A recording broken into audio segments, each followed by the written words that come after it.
Con la revisión de la prensa de esta mañana y con nuestro panel de política y actualidad, esta jornada de mesa central, presento de inmediato a Isabel Pla. ¿Cómo estás, Isabel? ¿Cómo estás? Buenos días, Iván, ya que nos están sintonizando. Don Alfredo Yoñán, ¿cómo estás? Muy buenos días. Hola, Iván, ¿cómo estás? Don Cristian Bofill, muy buenos días. Buenos días. Así que con ellos conversamos y partimos esta edición de Mesa Central. Una pasada rápida, aunque me tinca que ya sé cuál es la respuesta. ¿Qué es lo más importante de la semana para ti, Alfredo Yoñán? Bueno, evidentemente la salida del ministro Mañalich, pero sobre todo todo el fondo argumental que esto va a suponer. Es decir, va a haber una importante conversación política, social y científica sobre la famosa estrategia sanitaria que él encabezó y que vamos a ver qué significa esta afirmación del nuevo ministro París, según la cual va a ser una administración de continuidad.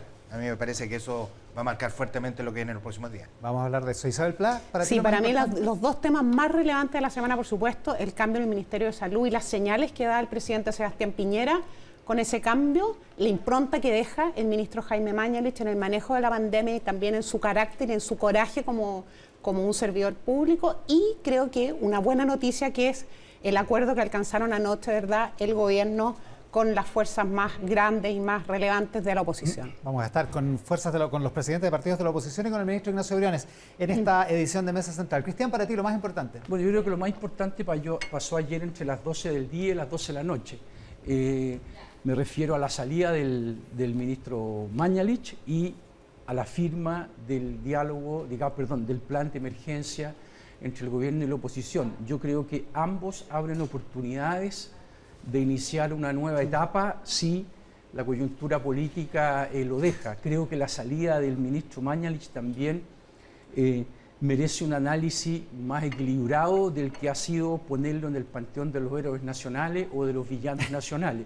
Siento que ahí en Twitter no hay una postura entre medio, digamos. Siento que ahí hay hay que hacer un análisis un poquito más profundo de lo que fue la gestión del ministro Mañalich. Les propongo que partamos por lo que ocurrió primero, que es lo del mediodía, que es la salida de Jaime Mañalich. A ti, Alfredo, tú pones el acento en lo que dice Enrique París en su primera comparecencia. Él dice, este es un ministerio en ese sentido de continuidad. ¿Por qué te llama la atención eso? Entiendo que sea lo políticamente correcto que hay que decir, eso me parece evidente. Mínima solidaridad con el por supuesto, ministro saliente. Mal que mal, es una misma coalición la que está gobernando. Pero a mí me resulta llamativa esa frase porque, bueno, existe ya bastante información, especialmente a través de CIPER, de lo problemático que ha sido la estrategia sanitaria y de contención de la pandemia que fue liderada por el ministro Mañalich. De hecho, la última columna al respecto es del 13 de junio, vale decir del día de ayer, claro. De Bacigalupo, González, Cuadrado, Sandoval y Farías. El desastre está aquí, se llama, y en donde dicen cosas muy fuertes y son especialistas, ¿eh? No estamos hablando de gente que está en el olfatómetro. Ellos dicen, por ejemplo, que es muy difícil creer que antes de agosto logremos reducir la cifra de personas fallecidas. Sí. Estamos en una crisis peor que la que enfrentaron Italia y España. En fin, estamos hablando de un juicio y de un diagnóstico de la estrategia sanitaria que es tremendamente duro. Y bueno, y desde ese punto de vista, y bueno, y todo esto con cuadros además a la mano, ¿eh? Y todo esto, por lo tanto, plantea varias preguntas. En primer lugar, ¿en qué consistió exactamente la estrategia sanitaria y de contención de la pandemia encabezada por el ministro Mañalich?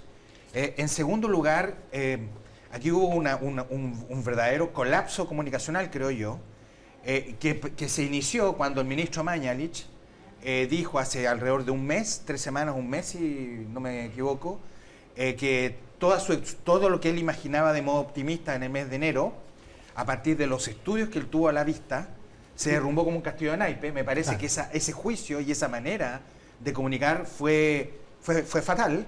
Y de hecho, yo todavía me gustaría ver esos estudios. Creo que a todo el mundo sería de alto interés público que todo el mundo pudiese acceder a esos estudios, porque en esos estudios hay supuestos, claro, y premisas. Y sobre eso se basó la estrategia. Exacto, y por lo tanto, creo que lo mínimo que uno podría pedir es tenerlos a la vista y emitir un juicio, que es lo que tú mencionas, es decir, efectivamente en redes sociales el debate está, para variar, está totalmente polarizado, sí, ya sea porque Mañalich es un crack ya sea porque Mañalich fue una especie de serial killer, y evidentemente que ambas cosas no pueden serlo. ¿Sí? Esto hay que encontrar un equilibrio en el juicio, y para eso creo que hay que ir a los informes que se tuvo a la vista al inicio del control de la pandemia. Isabel Pla.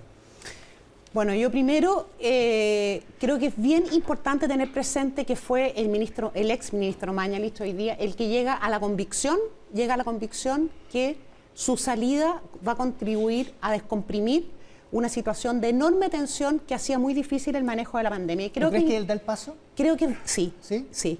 Tengo casi la certeza de que él da el paso, Ya. y eso es bien importante. Ahora, y entiendo que lo había conversado desde hacía varios días ya con el presidente, si no varias semanas.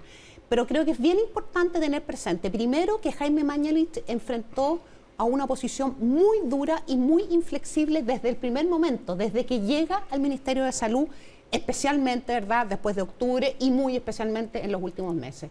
Y deja una impronta como un ministro con carácter, con coraje, que aún en medio de todas las críticas hay un reconocimiento de que él tempranamente instala el tema en la moneda de las decisiones que se tienen que tomar.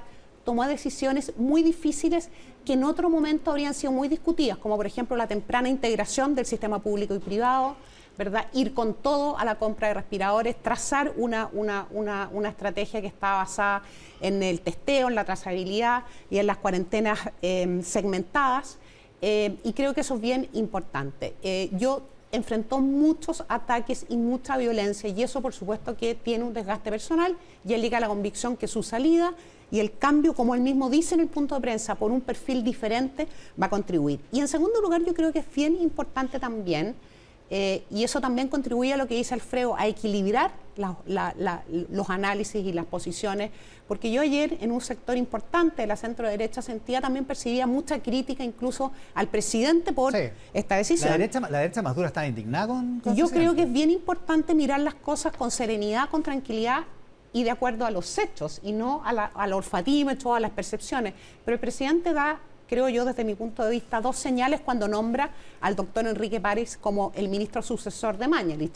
Primero, nombra a un médico que ha tenido mucha exposición pública en los últimos meses explicando la pandemia, que ha respaldado, más allá de errores puntuales, ha respaldado la estrategia que ha seguido el gobierno y que diseñó el doctor Mañalich, la ha respaldado públicamente, se ha enfrentado incluso, por ejemplo, con la presidenta del Colegio Médico, la doctora Isquia Siche, respecto de la estrategia, y en segundo lugar, que cumple ese perfil que el propio Mañalich plantea cuando sale, un perfil, ¿verdad?, diferente, con otras capacidades y con otras competencias que a lo mejor Mañalich había ido desgastándose en las últimas semanas. ¿Fue una oposición muy dura, muy golpeadora, como dice Isabel Pla, Cristian, o hay otra historia detrás de esta caída? No, yo creo que para poner, digamos, la historia de la caída del ministro Mañalich en su contexto, hay que partir diciendo primero que el ministro Mañalich técnicamente estaba fuera desde la segunda semana de mayo, más o menos.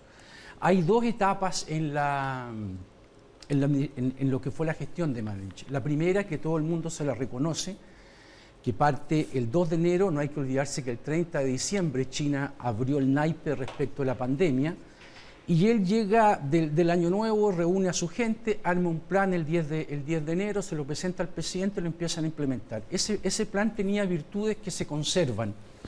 La primera fue la integración del sistema público y privado, Claro. La compra de ventiladores, La ampliación de la red, ¿no? de la red, los testeos, y yo creo que eso parecía que había funcionado y estaba funcionando bien y va a seguir funcionando porque esa infraestructura va a seguir.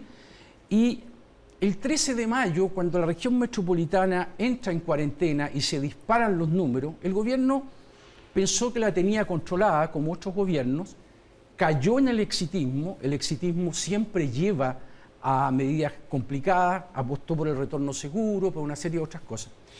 A partir de ese momento, Mañalich hace dos declaraciones que todo el mundo quedó, ¿qué quiere decir él? El 26 de mayo, él dice, se cayó todo con un castillo naipe. El gobierno sale a desmentirlo. Y al día siguiente él habla y dice, en otras palabras, yo no tenía idea de lo que pasaba con la pobreza. y para cualquier persona son declaraciones incomprensibles, sobre todo la segunda. Eso se entiende mejor porque a partir de la segunda quincena, tercera semana de mayo, el ministro sufre una intervención blanca. ¿En qué sentido? Los números se complicaron y desde el segundo piso enviaron a 2 asesores muy estrechos del presidente a mirar más de cerca el Ministerio de Salud. Al mismo tiempo, Rodrigo Uvilla entra y se empieza a hacer cargo de las residencias sanitarias y además de las cajas y también en lo que es logística de las camas críticas. Cuando dices que entran al Ministerio de Salud, ¿te refieres a Luis Castillo, por ejemplo? ¿O a otros asesores? Yo me refiero a 2 asesores muy estrechos del presidente, yo tengo entendido que son Benjamín Salas y Pablo Guiguren. Ya. Y a partir de ese momento, obviamente todos los supuestos que tenía Mañalich se complican y él deja de ser, como lo había sido antes, un ministro plenipotenciario. Yo creo que si uno analiza los gobiernos de Sebastián Piñera, se da cuenta, él es un presidente muy de micromanagement, muy centralizador y ha tenido pocos ministros empoderados. Yo creo que ha tenido 2. Uno, el Andrés Chadwick de su primer gobierno, y otro es Jaime Mañalich. Jaime Mañalich, hasta que las cosas se caen como un castillo de naipes, como él mismo dijo, era un ministro que plenipotenciario. Todo lo que hacía, todo lo que decía, al final se hacía. Porque eso también es lo que te lleva al éxito, cuando tú estás... Claro. A partir de ese momento ya las discusiones entre el presidente y el ministro es cuando se fuera. Se sabía que eso ya no daba, ahí empezaron a salir los problemas que tuvo Mañalich en su segunda etapa, que de alguna forma venían en la primera, pero no habían salido a la luz porque obviamente la situación era muy favorable.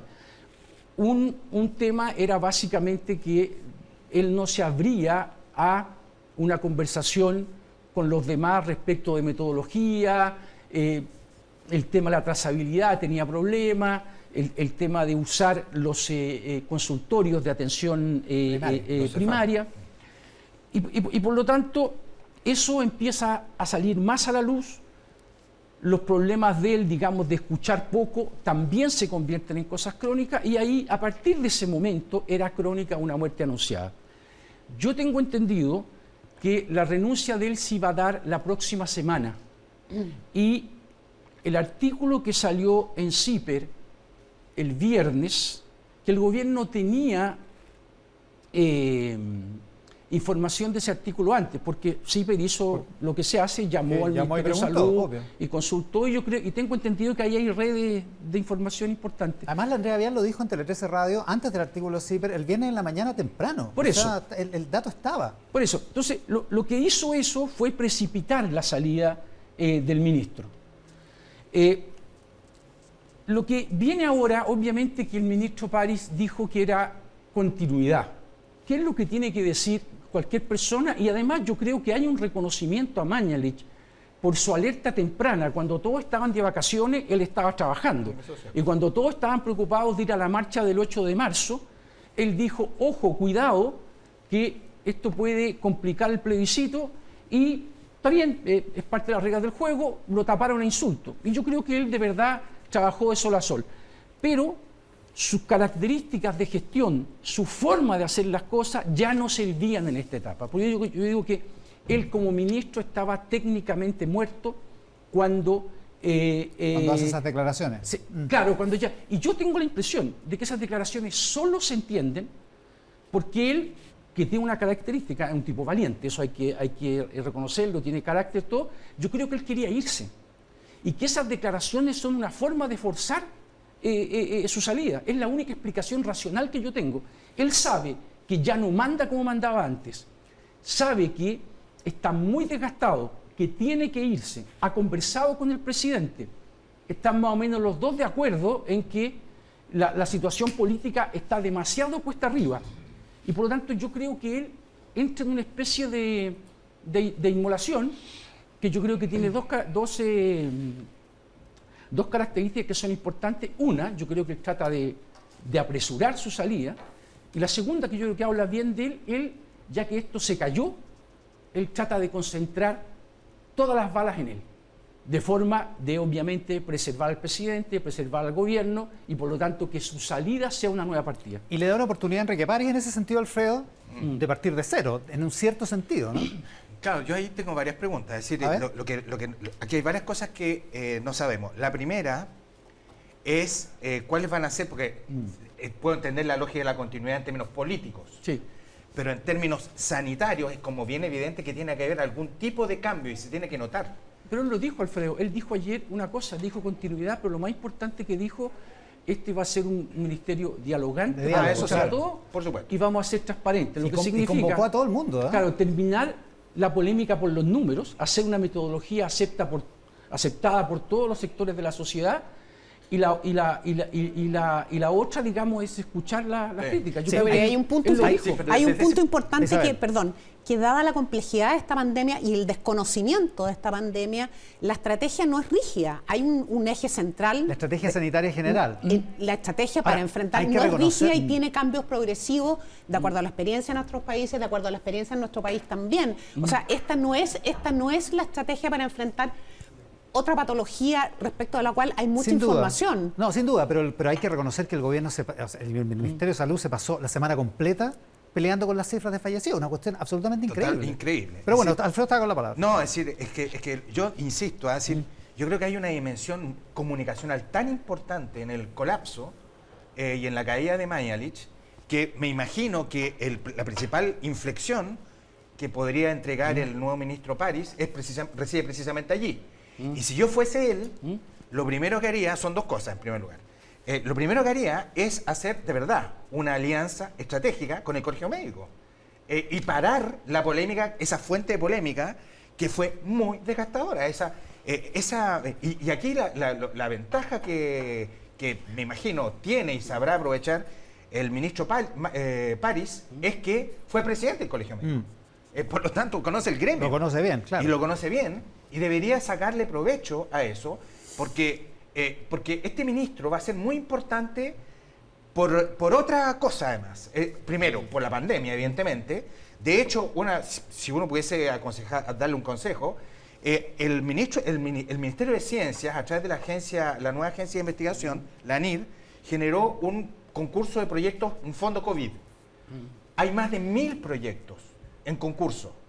Yo, ministro, empiezo a mirar esos proyectos para ver qué puedo ganar acá en términos de eficacia y de eficiencia en una eventual nueva estrategia o en modificaciones a la estrategia ya implementada. Pero es muy importante que este ministro Enrique París se legitime rápido porque va a depender de su opinión lo que vaya a ocurrir con el plebiscito.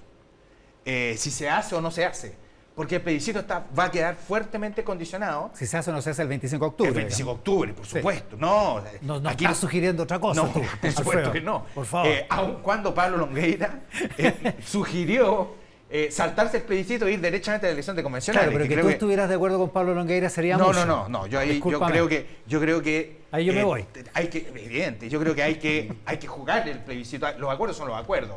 De hecho, nadie los ha desconocido.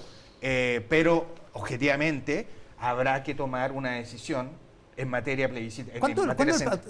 Hay que decir que Alfredo Yoñana es miembro del Consejo Directivo del Servicio Electoral. ¿Cuándo es el plazo como para tomar una decisión si es que Agosto. se hace? Ese juicio ¿desde es agosto? netamente político. Yo todo A lo ver. que les puedo decir es que aquí ya hay varios plazos legales que están corriendo. Sepan ustedes, por ejemplo, que el sábado 6 de junio se terminó la posibilidad de los cambios de domicilio electoral. ¿Ya? Ese ya es un plazo vencido. Por lo tanto, miren, el plebiscito está armado. Está armado. No hay nada que no esté hecho. Es llegar y hacerlo.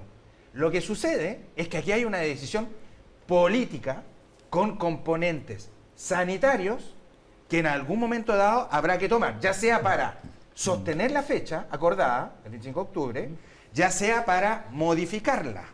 Pero esa Ya. es una decisión que le corresponde a la política y al Congreso. Isabel Pla. Mira, hay un punto respecto del cambio en el Ministerio de Salud que creo que es bien importante tener presente, porque yo vi ayer muchos líderes, ¿verdad?, de la centroizquierda, del mundo científico, del mundo del Colegio Médico, que felicitaban la nominación del ministro París. Entonces, yo esperaría que esa misma actitud también constructiva, que no existió muchas veces con la gestión del exministro Mañalich, se mantenga cuando el país enfrente situaciones incluso más difíciles que las que estamos viviendo ahora, porque nosotros todavía no entramos cronológicamente en el invierno. Vienen semanas por delante muy duras porque las condiciones en las que va a entrar en esta etapa del año nuestro país van a generar, ¿verdad?, incluso mayores dificultades. Entonces, creo que esa voluntad de colaboración, esa voluntad de contribuir se va a poner a prueba, no en el nombramiento ayer, en Twitter o en los medios de prensa, en los primeros momentos, sino que se pone a prueba cuando enfrentemos las verdaderas dificultades.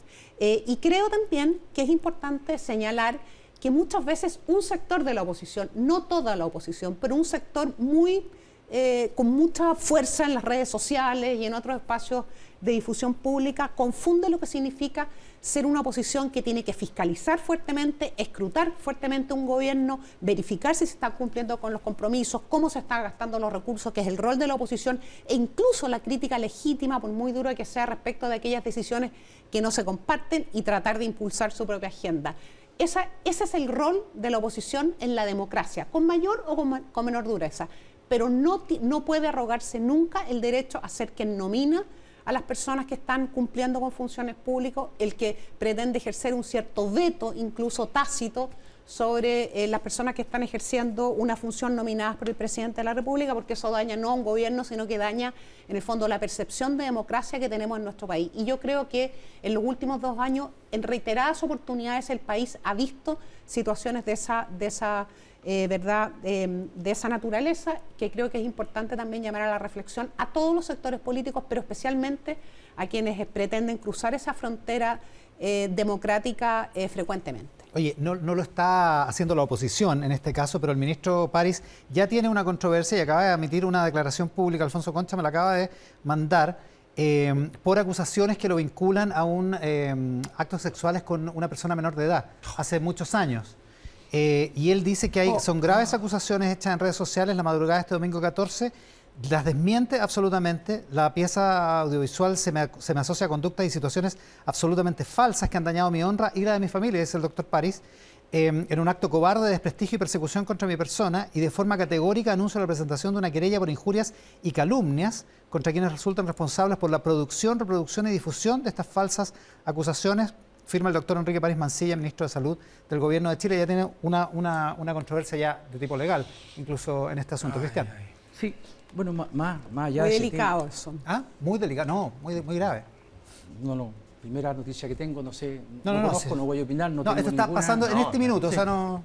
No, pero yo creo que estábamos hablando de que la tarea del ministro París es de continuidad y cambio. Continuidad está claro, digamos, la primera etapa de infraestructura que hizo Mañalich, eso yo creo que nadie lo cuestiona. Pero claramente él tiene que convertir los déficits de Mañalich en su fortaleza. El déficit que tenía el ministro de Salud, más allá del desgaste por otras cosas, era la forma poco dialogante de su estilo. Él va a tener que abrir el naipe, buscar una metodología con la comunidad científica y preocuparse mucho, digamos, de los números. Yo tengo entendido que la vocería de hoy día va a ser más técnica, no va a estar solo el ministro y los subsecretarios, va a haber un nuevo estilo de vocería. ¿Que va a empezar hoy? ¿Sí? Yo tengo entendido que hoy día van a haber técnicos junto con los dos, pero no sé si se va a inaugurar completamente el estilo de vocería hoy día o si va a dejar para allá, pero hay una decisión, tengo entendido que se conversó ayer en la reunión que él tuvo con sus asesores, incluso en la prensa de hoy día. ¿Tiene sentido que llevamos, qué sé yo, 50, 60 días con ese tipo de vocería que yo creo que tiene que conservar lo bueno que hizo Mañalich, que fue muy importante, yo creo que nadie niega de eso, pero tiene que corregir los problemas que tuvo Mañalich al final. Ahora, ¿qué creo yo respecto a lo que dice Alfredo de la nueva Constitución? Yo siento, más allá de estas acusaciones que yo no sé qué, siento que es muy virtuoso que hayan coincidido la firma del plan de emergencia sanitaria, que era una cosa hasta 2 o 3 semanas, nadie ponía un peso por la capacidad del sistema político de ponerse de acuerdo en medidas importantes para acoger a los sectores más vulnerables en esta tragedia, y eso ocurrió. más allá del comportamiento de Revolución Democrática que se salió, yo creo que el guión de George Jackson siempre fue salirse. Él nunca tuvo... No llegar a firmar, digamos. Claro, porque está, además el acuerdo es muy cercano. O sea, el gobierno partió con 80, le estaban pidiendo 114. 114, se llegó a 100. O sea, tú no te levantas de la mesa. Si te levantas de la mesa es porque la que hiciste es patear desde el principio y no entraste de buena fe a la negociación. Pero más allá de eso, si tú tienes que el ministro París logra hacer una gestión haciéndose cargo de lo que fueron las virtudes de Mañalich, corrigiendo los errores, y tenemos un inicio de acuerdo importante, o sea, en un país que viene el 18 de octubre, que convirtió la pandemia en una guerrilla política, más allá de analizar quién disparó o quién no disparó. Si tú tienes un acuerdo para enfrentar las consecuencias económicas de la pandemia y la reactivación, y tienes un ministro que está entrando, y más allá de decir que sus gestiones de continuidad, en los hechos, él pone cuáles son sus metas, yo creo que hay una oportunidad, ojalá no la desperdiciemos. Yo creo que actitudes como la revolución como la revolución democrática, digamos, si con ese tipo de actitudes no lo vamos a lograr. Yo esperaría, digamos, que iniciáramos una nueva etapa y que el sistema político se pusiera de acuerdo en mínimos como lo está haciendo. Isabel Pla y luego Alfredo. Sí, mira, yo creo que es bien importante tener presente que los resultados en materia de contagios y, por supuesto, de situaciones más críticas en respecto a la pandemia están íntimamente relacionados con aquello que el acuerdo pretende resolver, que es la tranquilidad de un sector muy importante de la ciudadanía que rompe las cuarentenas porque tiene que ir a buscar sus recursos, que viven, ¿verdad?, con recursos día a día. Por tanto, es muy importante lo ocurrido ayer en esa materia, y yo celebro que un sector importante de la oposición haya, ¿verdad?, recuperado lo que pienso que fue una actitud que le permitió a Chile durante 20 años dar pasos muy sustanciales en materia de progreso social. Sí, cuesta comprender la salida de Revolución Democrática, que es el partido tal vez más relevante del Frente Amplio. Va a estar su presidenta más rato, acá en el programa, por si acaso. Me imagino que va a dar las explicaciones, pero yo creo que, pienso yo que perdió la oportunidad, renuncia, ¿verdad?, a proyectarse como una fuerza política capaz de enfrentar situaciones críticas que no pueden tener la misma evaluación que se tiene en política en situaciones normales, ¿verdad? Renuncia a la posibilidad de conducir también a su propio electorado para que comprenda las razones por las cuales se está tomando una decisión, renuncia en definitiva a proyectarse como una fuerza con capacidad de gobernabilidad. Yo creo que todos los partidos políticos, los partidos políticos más grandes del país, siempre tienen una aspiración en materia de gobierno, y la verdad es que cuesta comprender eso, pero lo sustancial es que hay una buena noticia, que si se comunica con mucha fuerza y que si se apresura en cumplirse, en ejecutarse, va a permitir que muchas personas que siguen saliendo y rompiendo la cuarentena comprendan que van a tener el respaldo, el apoyo necesario para cuidarse. Alfredo Yuñán, sobre el acuerdo, hay mucha gente en la derecha indignada porque dicen que la oposición puso la cabeza de Mañalich como condición para firmar el acuerdo. Yo no conozco el detalle fino del acuerdo, ¿eh? De hecho, me encontré con el acuerdo hoy día en la mañana leyendo el diario. Sí, porque se cerró esto como a la 1 de la mañana. Exacto. El punto es que yo creo que este acuerdo es valorable en el siguiente sentido. La política chilena, sus élites, no la sociedad, sus élites están muy polarizadas. Y esa polarización, que se traduce en la irrupción en el Congreso del Frente Amplio, por la izquierda, por lo tanto, pero también en la paulatina construcción de una extrema derecha, por el lado de José Antonio Kast, son expresiones de polarización. Y esa polarización, que tuvo un impacto electoral en la elección parlamentaria del 2017, esa polarización se acentuó con el estallido social del 18 de octubre. De ahí entonces que yo le entregue mucha importancia a dos episodios de moderación, que fue el acuerdo del 15 de noviembre, por el que establece el itinerario constituyente, y el acuerdo de esta madrugada, porque de alguna forma delimitan el perímetro de la polarización. Ahora, convengamos que para partidos como el PPD o el Partido Socialista, converger en un acuerdo de estas características tiene una complejidad interna. Hay un sacrificio, digamos. Es un sacrificio. ¿Por qué? Porque Porque tienes que ahora empezar a explicarle a tu propia base social, a tu propio electorado, las razones que tuviste para concurrir a un acuerdo de este tipo. Pero al mismo tiempo, no concurrir a un acuerdo de este tipo te obliga también a darle explicación a los chilenos. Por lo tanto, esto es de alta complejidad. Cristian Bofill. Bueno, yo creo que por eso es tan importante que se haya suscrito, y también, insisto, es importante que haya coincidido con una nueva etapa en el Ministerio de Salud, porque esto debería ser, en el mejor de los casos, un piloto para futuros acuerdos. O sea, en Chile tenemos 1000 problemas que no hemos solucionado. Viene el tema de la Constitución. Vamos a ver, digamos, eso lo va a decidir la pandemia, básicamente, si tenemos el plebiscito en octubre o no. Claro. Tenemos pendiente el tema de las pensiones, tenemos pendiente una serie de cosas. Y hasta ayer no había, más allá del acuerdo, que yo creo que esa noche del 15 de noviembre es una noche en la cual todavía no conocemos bien la historia, pero fue un acuerdo, digamos, sacado con pistola al pecho, digamos. Y más allá de discutir, digamos, si sus resultados, yo creo que la nueva Constitución es un imperativo, guste o no. Uno puede creer, digamos, que no estaríamos discutiendo eso si el presidente Lagos, cuando cambió la Constitución, hubiera hecho un plebiscito, y con esa misma Constitución hoy día nadie la estaría discutiendo, pero en fin, son hechos políticos que son irreversibles. O sea, hay una mayoría por eso, y yo dificulto mucho que eso vaya a cambiar. Pero necesitamos una serie de acuerdos, y yo coincido con Alfredo, de que ambas coaliciones hoy día son tironeadas hacia la punta, digamos, por nuevos actores, y eso dificulta mucho. Ojalá esto pueda aislar un poco a esos actores. Isabel. Sí, que yo, entre las conclusiones, que por supuesto que es muy temprano para sacar de lo que está dejando la pandemia en el mundo político, no solamente en Chile, sino en todo el mundo, es también la exposición de los mundos más radicalizados, tanto de la derecha como de la izquierda.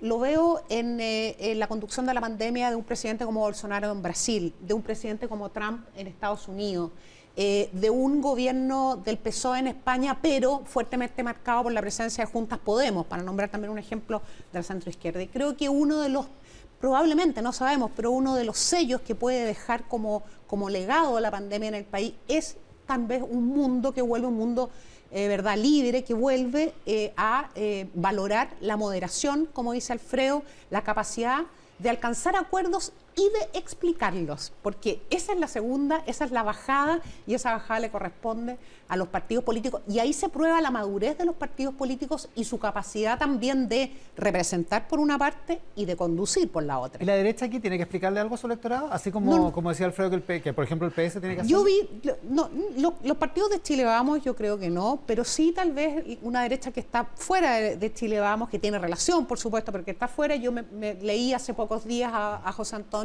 Kast, que decía que no era necesario impulsar un acuerdo, que el gobierno tenía. O sea, también hay expresiones de cierto rechazo, no con la misma fuerza que lo expresa el Partido Comunista u otras fuerzas de izquierda, pero también... Sí, pero eso le presiona al electorado a la UDI, digamos, ¿no? Por supuesto, y ahí se está probando y se va a probar en las próximas elecciones la capacidad que va a tener la UDI, su dirigencia y sus candidatos de explicarle a su electorado las razones por las cuales se toman las decisiones que se toman. No siempre las decisiones en política son de acuerdo a lo que nos está latiendo en nuestro corazón, sino que también teniendo a la vista un montón de elementos que son importantes. Cuando se gobierna para todo el país. Hay un punto del acuerdo que me parece bien importante destacar, que es un acuerdo integral. No es solamente y eso lo hizo hoy día Sebastián Edwards con mucha fuerza en su columna en La Tercera, no solo es un acuerdo que se hace cargo del respaldo social que necesita el 80% de las familias en nuestro país, sino que también pone el tiro a los pilares para la pospandemia. La reactivación económica pone recursos importantes, nuevos recursos para las municipalidades, para la sociedad civil, que está participando de alguna manera en la pandemia y va a participar en la pospandemia. O sea, no es solamente un acuerdo para entregar un bono, sino que es realmente un acuerdo que plantea una hoja de ruta que me parece muy robusta para los próximos 24 meses. Sí, tiene hartas complejidades, digamos, sí. Y hartos vericuetos. Sí. ¿Tú eres tan optimista, Alfredo, como la Isabel Pla, respecto de que se puede volver como la valoración de la moderación? No va a ser tan... No va a ser tan Soy la optimista en este panel. no va a ser tan mecánico, porque lo que pasa es de que Chile está experimentando más una alta fragmentación del sistema político y del sistema de partidos. Hay 25 partidos constituidos. Eso, yo desde 1990 no recuerdo haberlo visto antes. Tanto partido. Y eso significa entonces que a mayor cantidad de partidos, más difícil es llegar a acuerdos, pues, como es bien evidente. Sí. Y eso es un fenómeno al cual nos vamos a tener que acostumbrar. Yo creo que esto va a ser, como en algún momento dado dijo el presidente Piñera, y se equivocó, una meseta en sierra. Van a haber momentos de polarización importantes y van a haber momentos de acuerdo.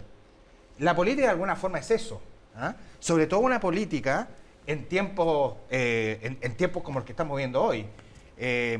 Pero yo creo que aquí a lo que hay que renunciar es a esa ilusión de volver a la década del 90. Eso se acabó. Definitivamente. Olvídense de eso.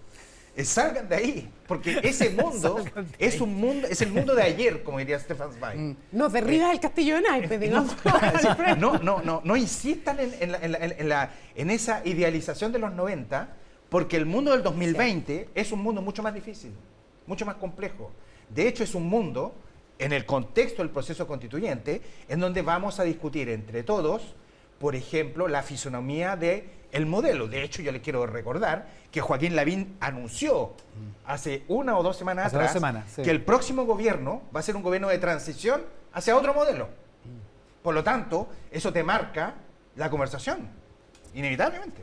¿Cristian? Yo no sé lo que va a pasar en el futuro, pero sí, yo soy pesimista y tú hablas de volver a la década de los 90.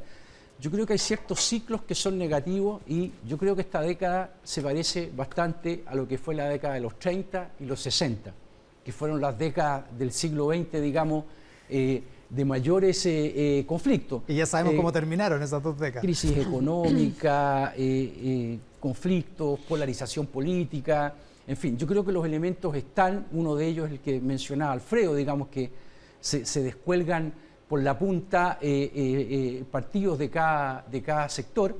Creo que hay un clima muy complicado. Ahora, eso no impide que uno, digamos, abogue o los sectores más sensatos de la clase política traten de tender puentes, pero el panorama es un panorama muy negativo, muy complicado, tanto en el escenario internacional como en el nacional. Por eso que yo valoro tanto que se haya firmado este acuerdo ayer y veo la posibilidad de ir avanzando en eso. Pero claramente el mundo está agitado, va a estar agitado mucho tiempo. Cuando hablo de la década del 30, que es una década completamente nefasta por la depresión, ahí se fortalece el fascismo, se fortalece el estalinismo. En los 60 terminamos con un mapa de América Latina repleto de puras dictaduras militares, guerras en todos lados. Yo creo que hay momentos en que el mundo como que se mueven las estructuras y tiene que volver a reacomodarse. No, estamos en un mundo dislocado. Yo creo que sí, yo creo que se movieron las placas. No sé hasta cuándo se van a mover, pero en algún momento los países van a volver también a lo que corresponde en Chile a la década del 90. De repente los países se acomodan. Pero motivos para ser optimista yo no tengo, digamos, pero en estos mares navegamos. Nos queda un minuto. Por eso les quiero preguntar a los 3 su opinión. Rápidamente, la posibilidad de acusación constitucional contra Mañalich, ¿cómo la ves? Bueno, eso, yo creo que eso va a ser, es una posibilidad. Yo creo que la oposición, si no arma un buen caso, no tiene sentido ir a una acusación constitucional. A mí de buenas a primeras no me gustan las ideas de acusación constitucional, porque lo que pasa es que ya la oposición ha abusado de las acusaciones constitucionales. Esta sería como la 7ª o 8ª. Creo que la 7ª o 8ª. En 2 años de gobierno, y en donde solo una llegó a buen puerto, en el contexto del conflicto social, del estallido social y la caída de Andrés Chadwick, pero yo creo que es una posibilidad cierta. ¿Isabel se salvó de hecho de acusación? Dura 3 meses, ¿eh? Tiene 3 meses. Nunca lo voy a saber. Perdona, ¿cuánto? 3 meses. 3 meses. 3 meses. 3 meses del plazo. ¿Es posible? Yo primero lo encontraría inexplicable desde la oposición hacia la ciudadanía después de la renuncia, además del ministro Mañalich, y especialmente en un momento tan difícil para todo el país. para la ciudadanía, para la política, para el mundo de la salud, y en donde hay una carga muy importante también de trabajo. Yo lo consideraría inexplicable, improcedente, impresentable. ¿Lo ves posible, Cristian Bofill? A mí me da la impresión por las primeras declaraciones de gente de la ADC, del PPD, que eso no va a volar. Ahora cualquier cosa puede pasar. O sea, hablando del clima, nunca yo creo que deberíamos olvidar que por solo 6 votos se perdió en la Cámara la acusación constitucional con el presidente.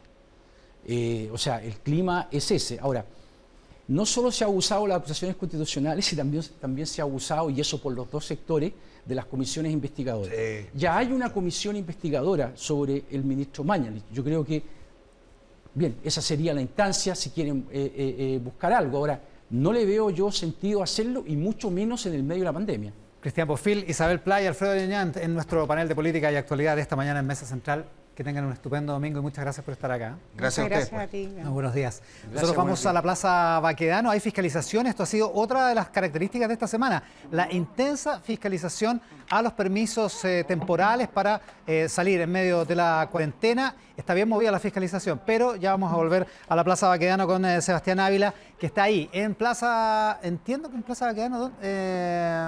No, me parece que eso no es Plaza Baquedano. Vamos con Sebastián Ávila, que nos cuente mejor dónde está. Sebastián. Vicuña Maquena, sí, tienes razón, gracias.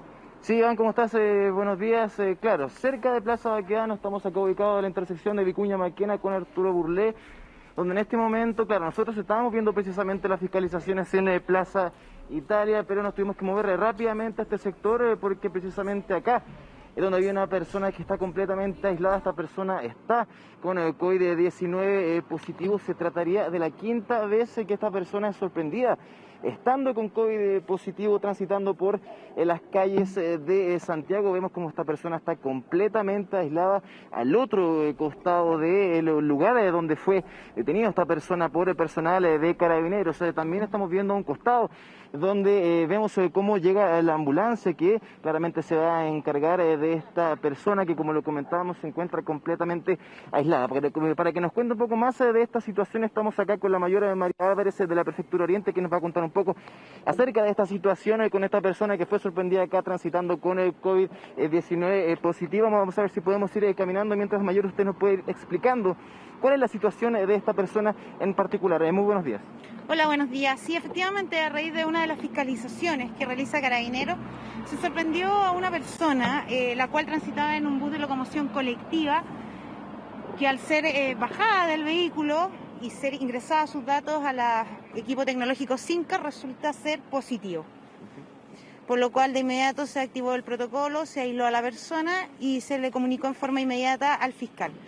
Esta persona, claro, lo comentábamos, 5ª vez que es sorprendida estando transitando acá por las calles con COVID-19 positivo.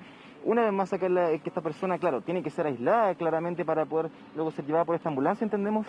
Sí, efectivamente, la persona por medidas de seguridad se deja en un perímetro, se aísla y posteriormente personal de ambulancia la traslada hasta otro lugar, de acuerdo a lo señalado por el fiscal. Claro, mayor, claro, era hasta el momento una mañana bastante tranquila acá en Plaza Italia, estaban realizándose fiscalizaciones, no había tanto tránsito de vehículos, se encontraron con esta situación claramente, ¿no?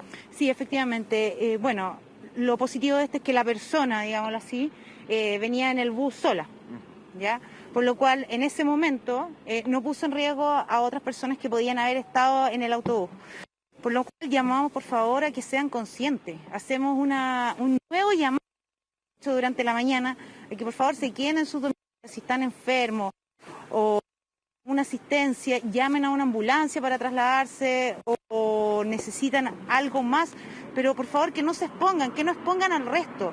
Esta persona con su salida irresponsable puede contagiar a otras personas que transitan, sean adultos mayores, mujeres embarazadas, niños, etcétera.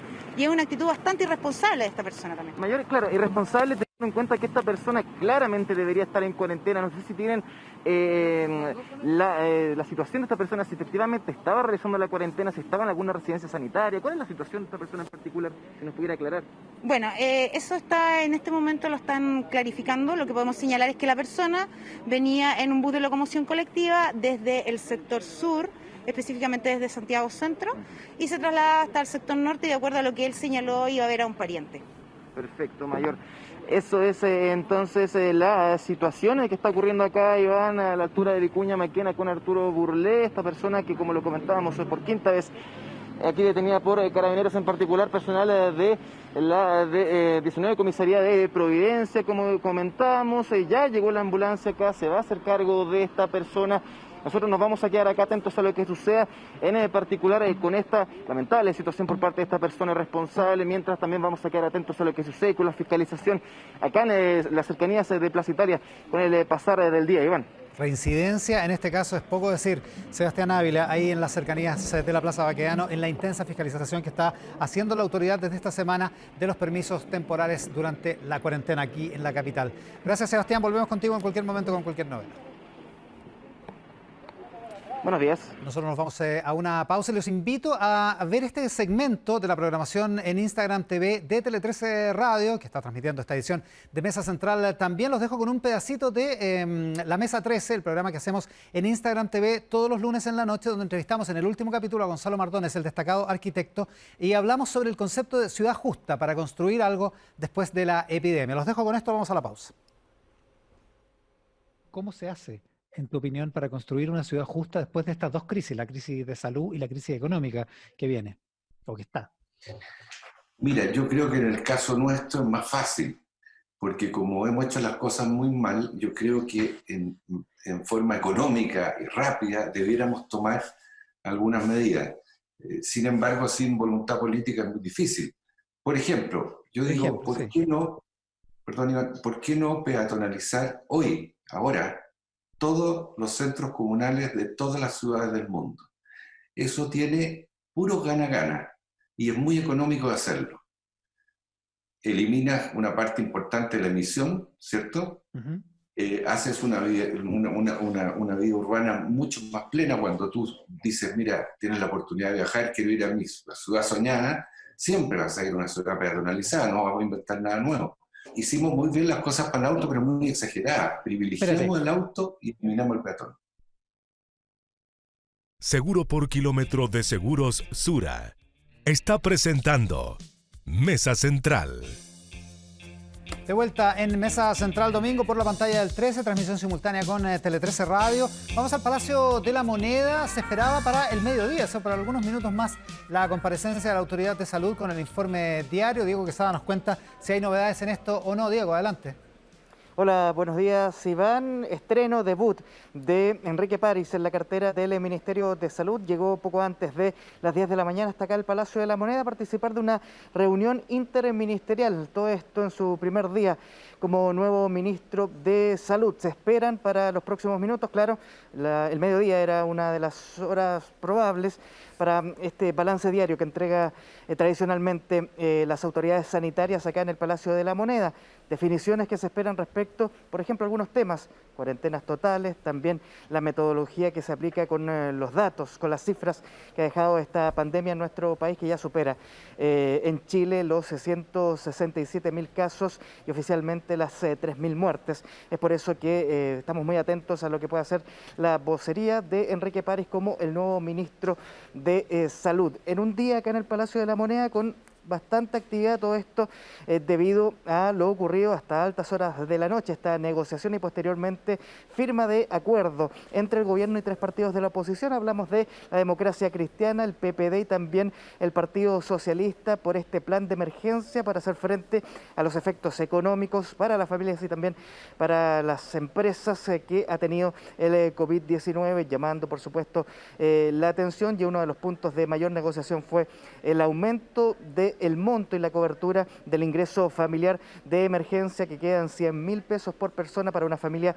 de 4 personas. Es parte de lo que ha acontecido acá en el Palacio de la Moneda, con presencia de varios ministros, no solo el que se estrena en esta oportunidad, Enrique París en la cartera de Salud, también ha estado presente acá el ministro del Interior, Gonzalo Blumel, el ministro de Hacienda, Ignacio Briones, y el ministro de la Secretaría General de la Presidencia, Claudio Alvarado, acá en el Palacio de la Moneda, las actividades en la sede de gobierno. Iván.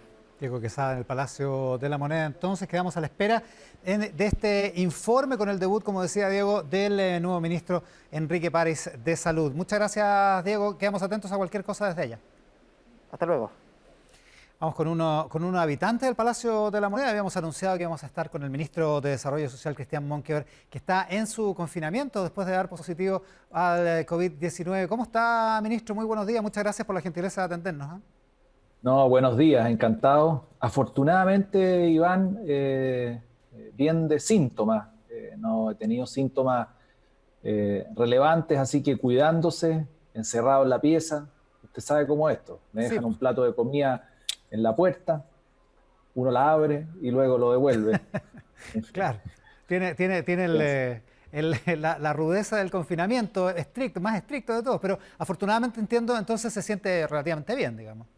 Sí, relativamente bien y gracias a Dios, hasta el minuto, síntomas igual a cero, pero evidentemente guardando todas las precauciones. O sea, lo que nos han dicho es solamente paracetamol, mucha agua y encerrado. Ya, en eso estamos. Oiga, partamos por el acuerdo que se firma en esta madrugada entre el gobierno y algunos de los partidos de la oposición y que viabiliza el plan de emergencia.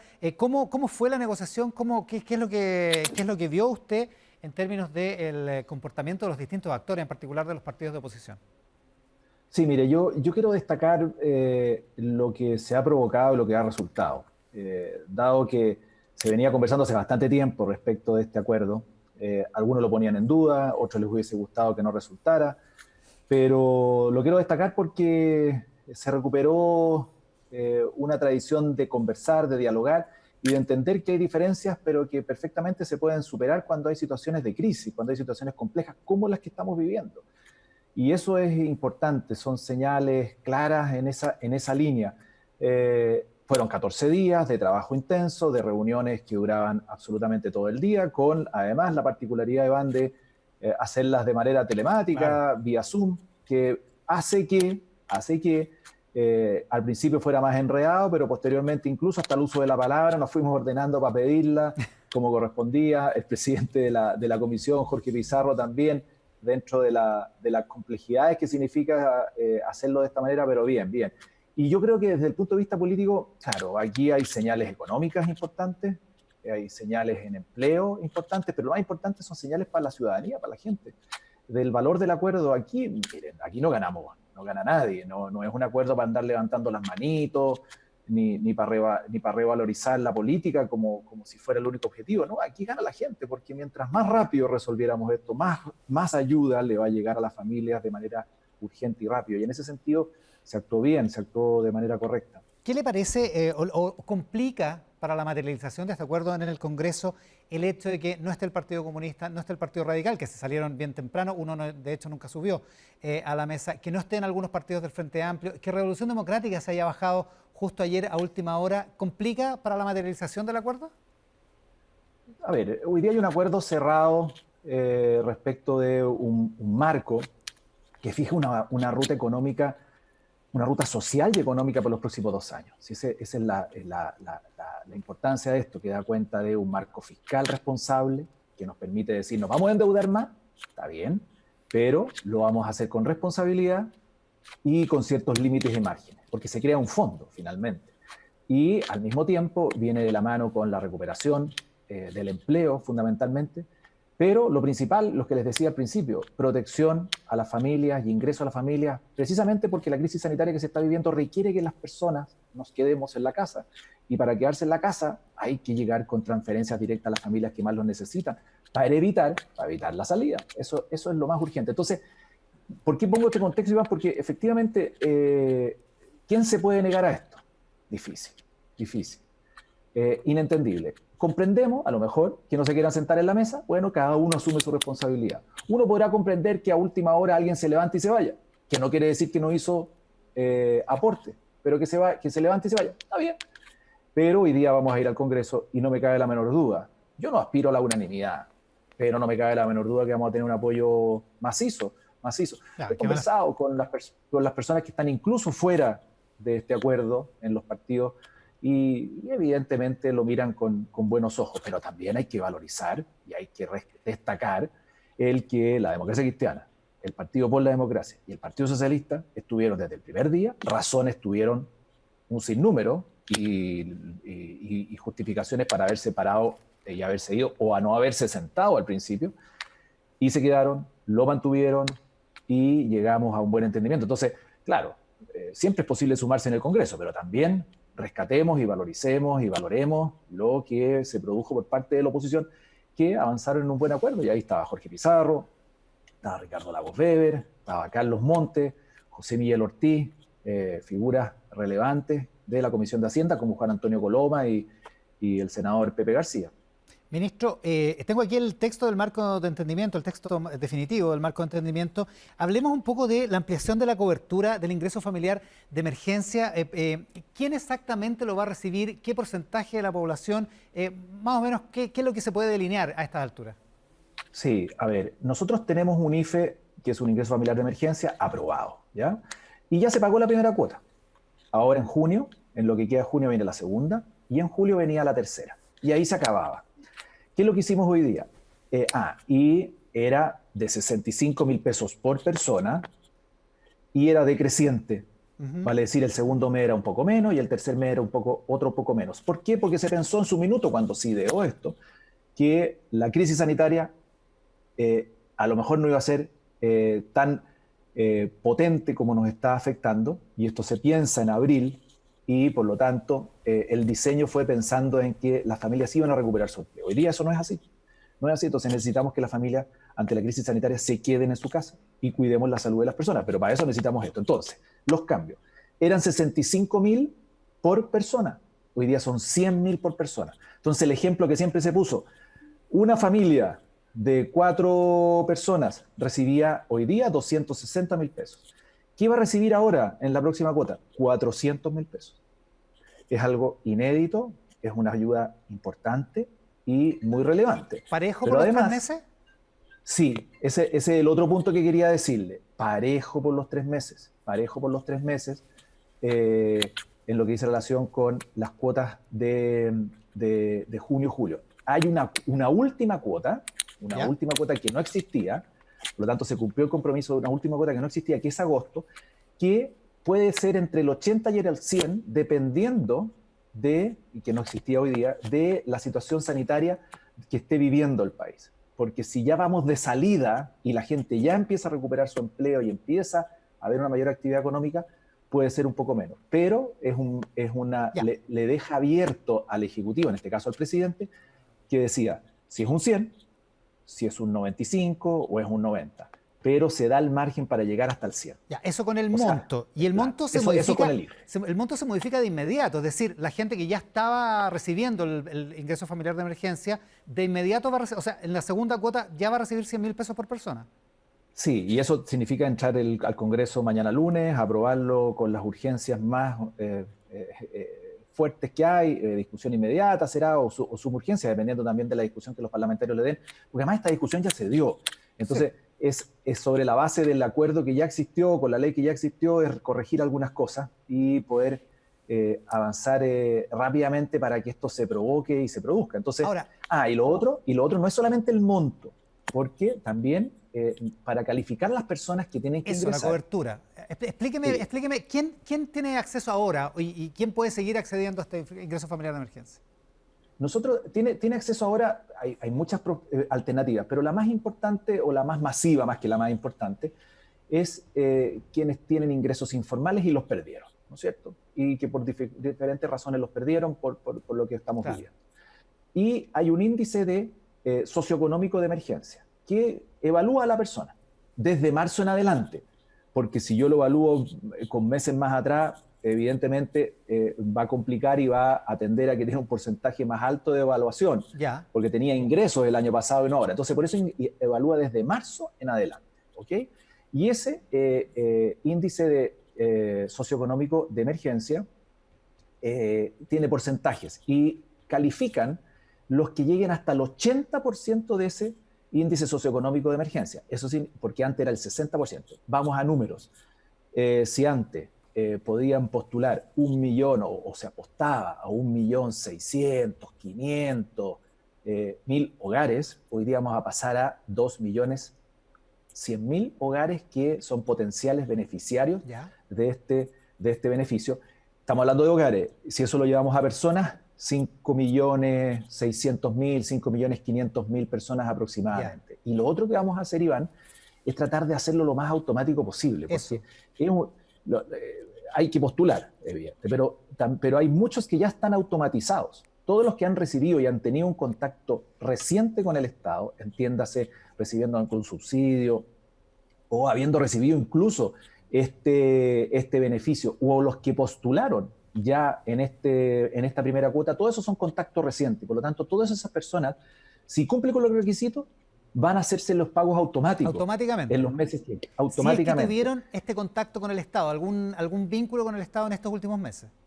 En estos últimos meses, por ejemplo, a nosotros nos postuló en este primer mes 2.200.000 personas. Esas personas están todas con contacto vigente y reciente con el Estado. A esas personas nosotros las evaluamos. ¿Ya? Y si procede, se paga. Y si no procede, existe la posibilidad de la apelación. Porque, por ejemplo, ¿qué pasa si una persona postula el beneficio y le sale rechazado porque tenía un ingreso, pero el ingreso era de enero? Puede perfectamente, porque nosotros no tenemos cómo saberlo, porque a lo mejor le pagaron la cotización en marzo, la previsional, y por lo tanto nos aparece a nosotros como que tiene un ingreso. Él simplemente hace una declaración jurada virtual, no ante notario, virtual, que nos dice ese ingreso era de enero, no era a partir de marzo. Perfecto, y se paga. Que son las apelaciones que están ocurriendo ahora. O sea, si a mí me rechazaron en la primera vez, ¿puedo volver a postular? Sí, o sea, si los que me rechazaron, nosotros los vamos a evaluar. Sí, puede apelar, por de pronto, al tiro, de inmediato. Pero además, lo que queremos dejar establecido es que esos que postularon y que no lo recibieron por alguna razón, ya forman parte de los que tomaron contacto por el Estado y por lo tanto nosotros los vamos a evaluar a ver si son potenciales automáticamente beneficiarios, potenciales beneficiarios del beneficio. Entonces, Iván. Lo que preocupa, ministro, es que, claro, hay testimonios de gente que nunca supo, por distintas razones, nunca supo que hubo un bono COVID de 50.000 pesos hace un tiempo, o que no se enteró bien cómo tenía que postular a este. Y bueno, de hecho, esa es la razón por la que el texto de este marco de entendimiento hace el mismo hincapié que hace usted, digamos, que es que hay que tratar de automatizar lo más posible el pago del ingreso familiar de emergencia. ¿Habrá que hacer alguna campaña en el sentido de informar cómo se postula, que se necesita postular para quienes no puedan ser recogidos automáticamente por el sistema de acceso y de otorgamiento del ingreso familiar de emergencia? Sí, la campaña, y se habló mucho, y no solamente la campaña comunicacional desde el punto de vista del Ministerio de Desarrollo Social, sino que también hacerlo con los municipios, y estamos trabajando desde ya con ellos.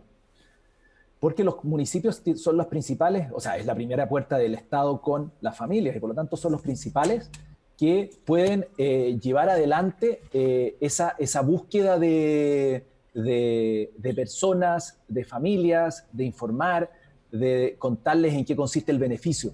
Es importante que eso se produzca y que se produzca rápido, y lo vamos a trabajar con ellos.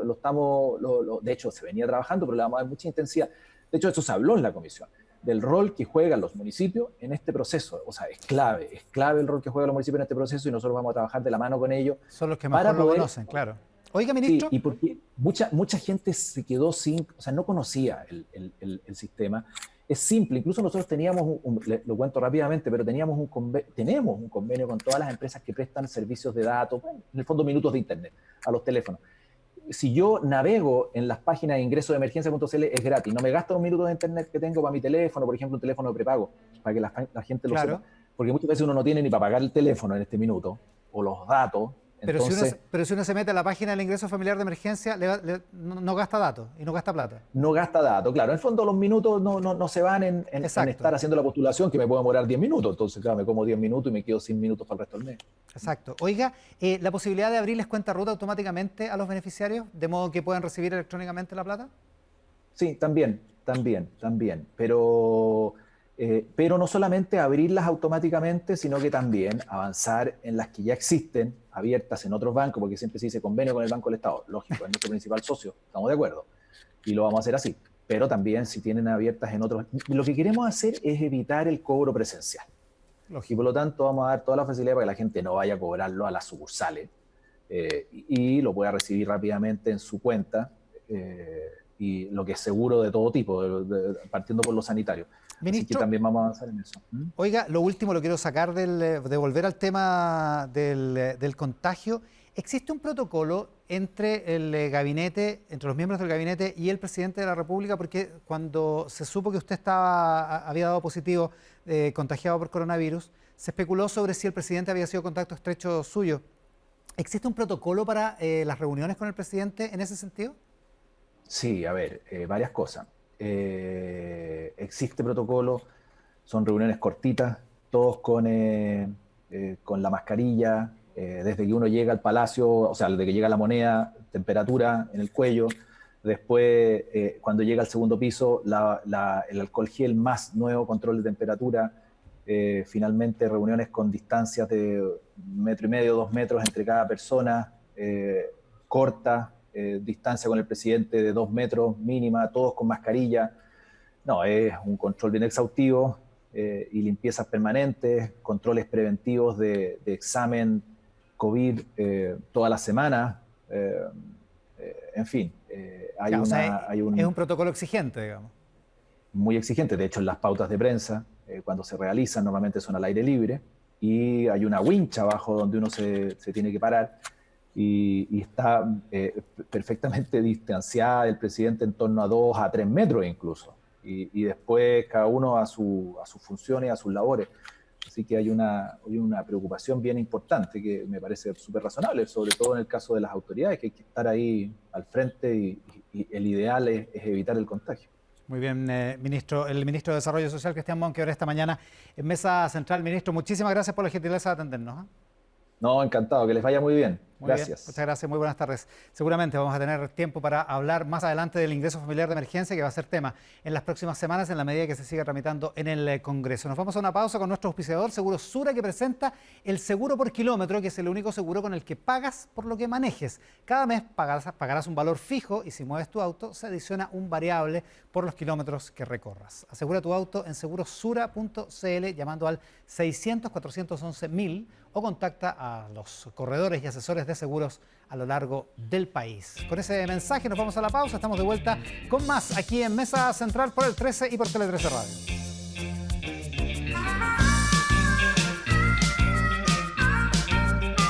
Estamos de vuelta en Mesa Central por la pantalla del 13, transmisión simultánea con Tele 13 Radio. En un minuto más estamos con el ministro de Hacienda, Ignacio Briones. Antes vamos a la Plaza Baquedano porque sigue aumentando la fiscalización intensa a los permisos temporales. Ahí está Sebastián Ávila, que antes ya vio cómo se encontraba una persona contagiada de COVID-19 en la calle. Sebastián.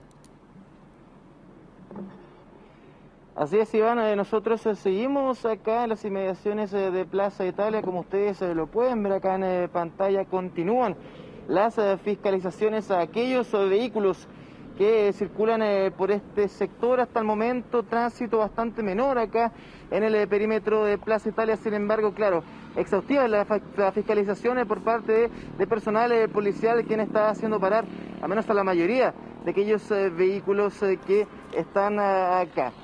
Claramente la situación de Carabineros acá se había complicado un poco en un principio por el hecho de esta persona que habíamos comentado anteriormente, esta persona contagiada que había sido descubierta acá en la calle Vicuña Maquena, casi llegando a Plaza Italia. Esta persona ya fue retirada por personal médico que llegó precisamente con la ambulancia a hacerse cargo de esta persona. Este hombre que había estado ahí había sido descubierto por 5ª vez estando con COVID positivo en ese sector. Y claro, lo que está haciendo acá Carabineros no solamente es fiscalizar a aquellas personas que están transitando, sino que también están pidiendo permisos de trabajo a aquellas personas que están claramente ejerciendo sus labores. Recordemos que esta es una situación, una medida que ya está en marcha blanca que va a terminar durante esta semana y que va a comenzar ya de lleno este día lunes. Vamos a estar acá atentos, por supuesto, acá a lo que puede estar sucediendo. Hasta el momento bastante calma la situación acá, personas que cuentan con sus permisos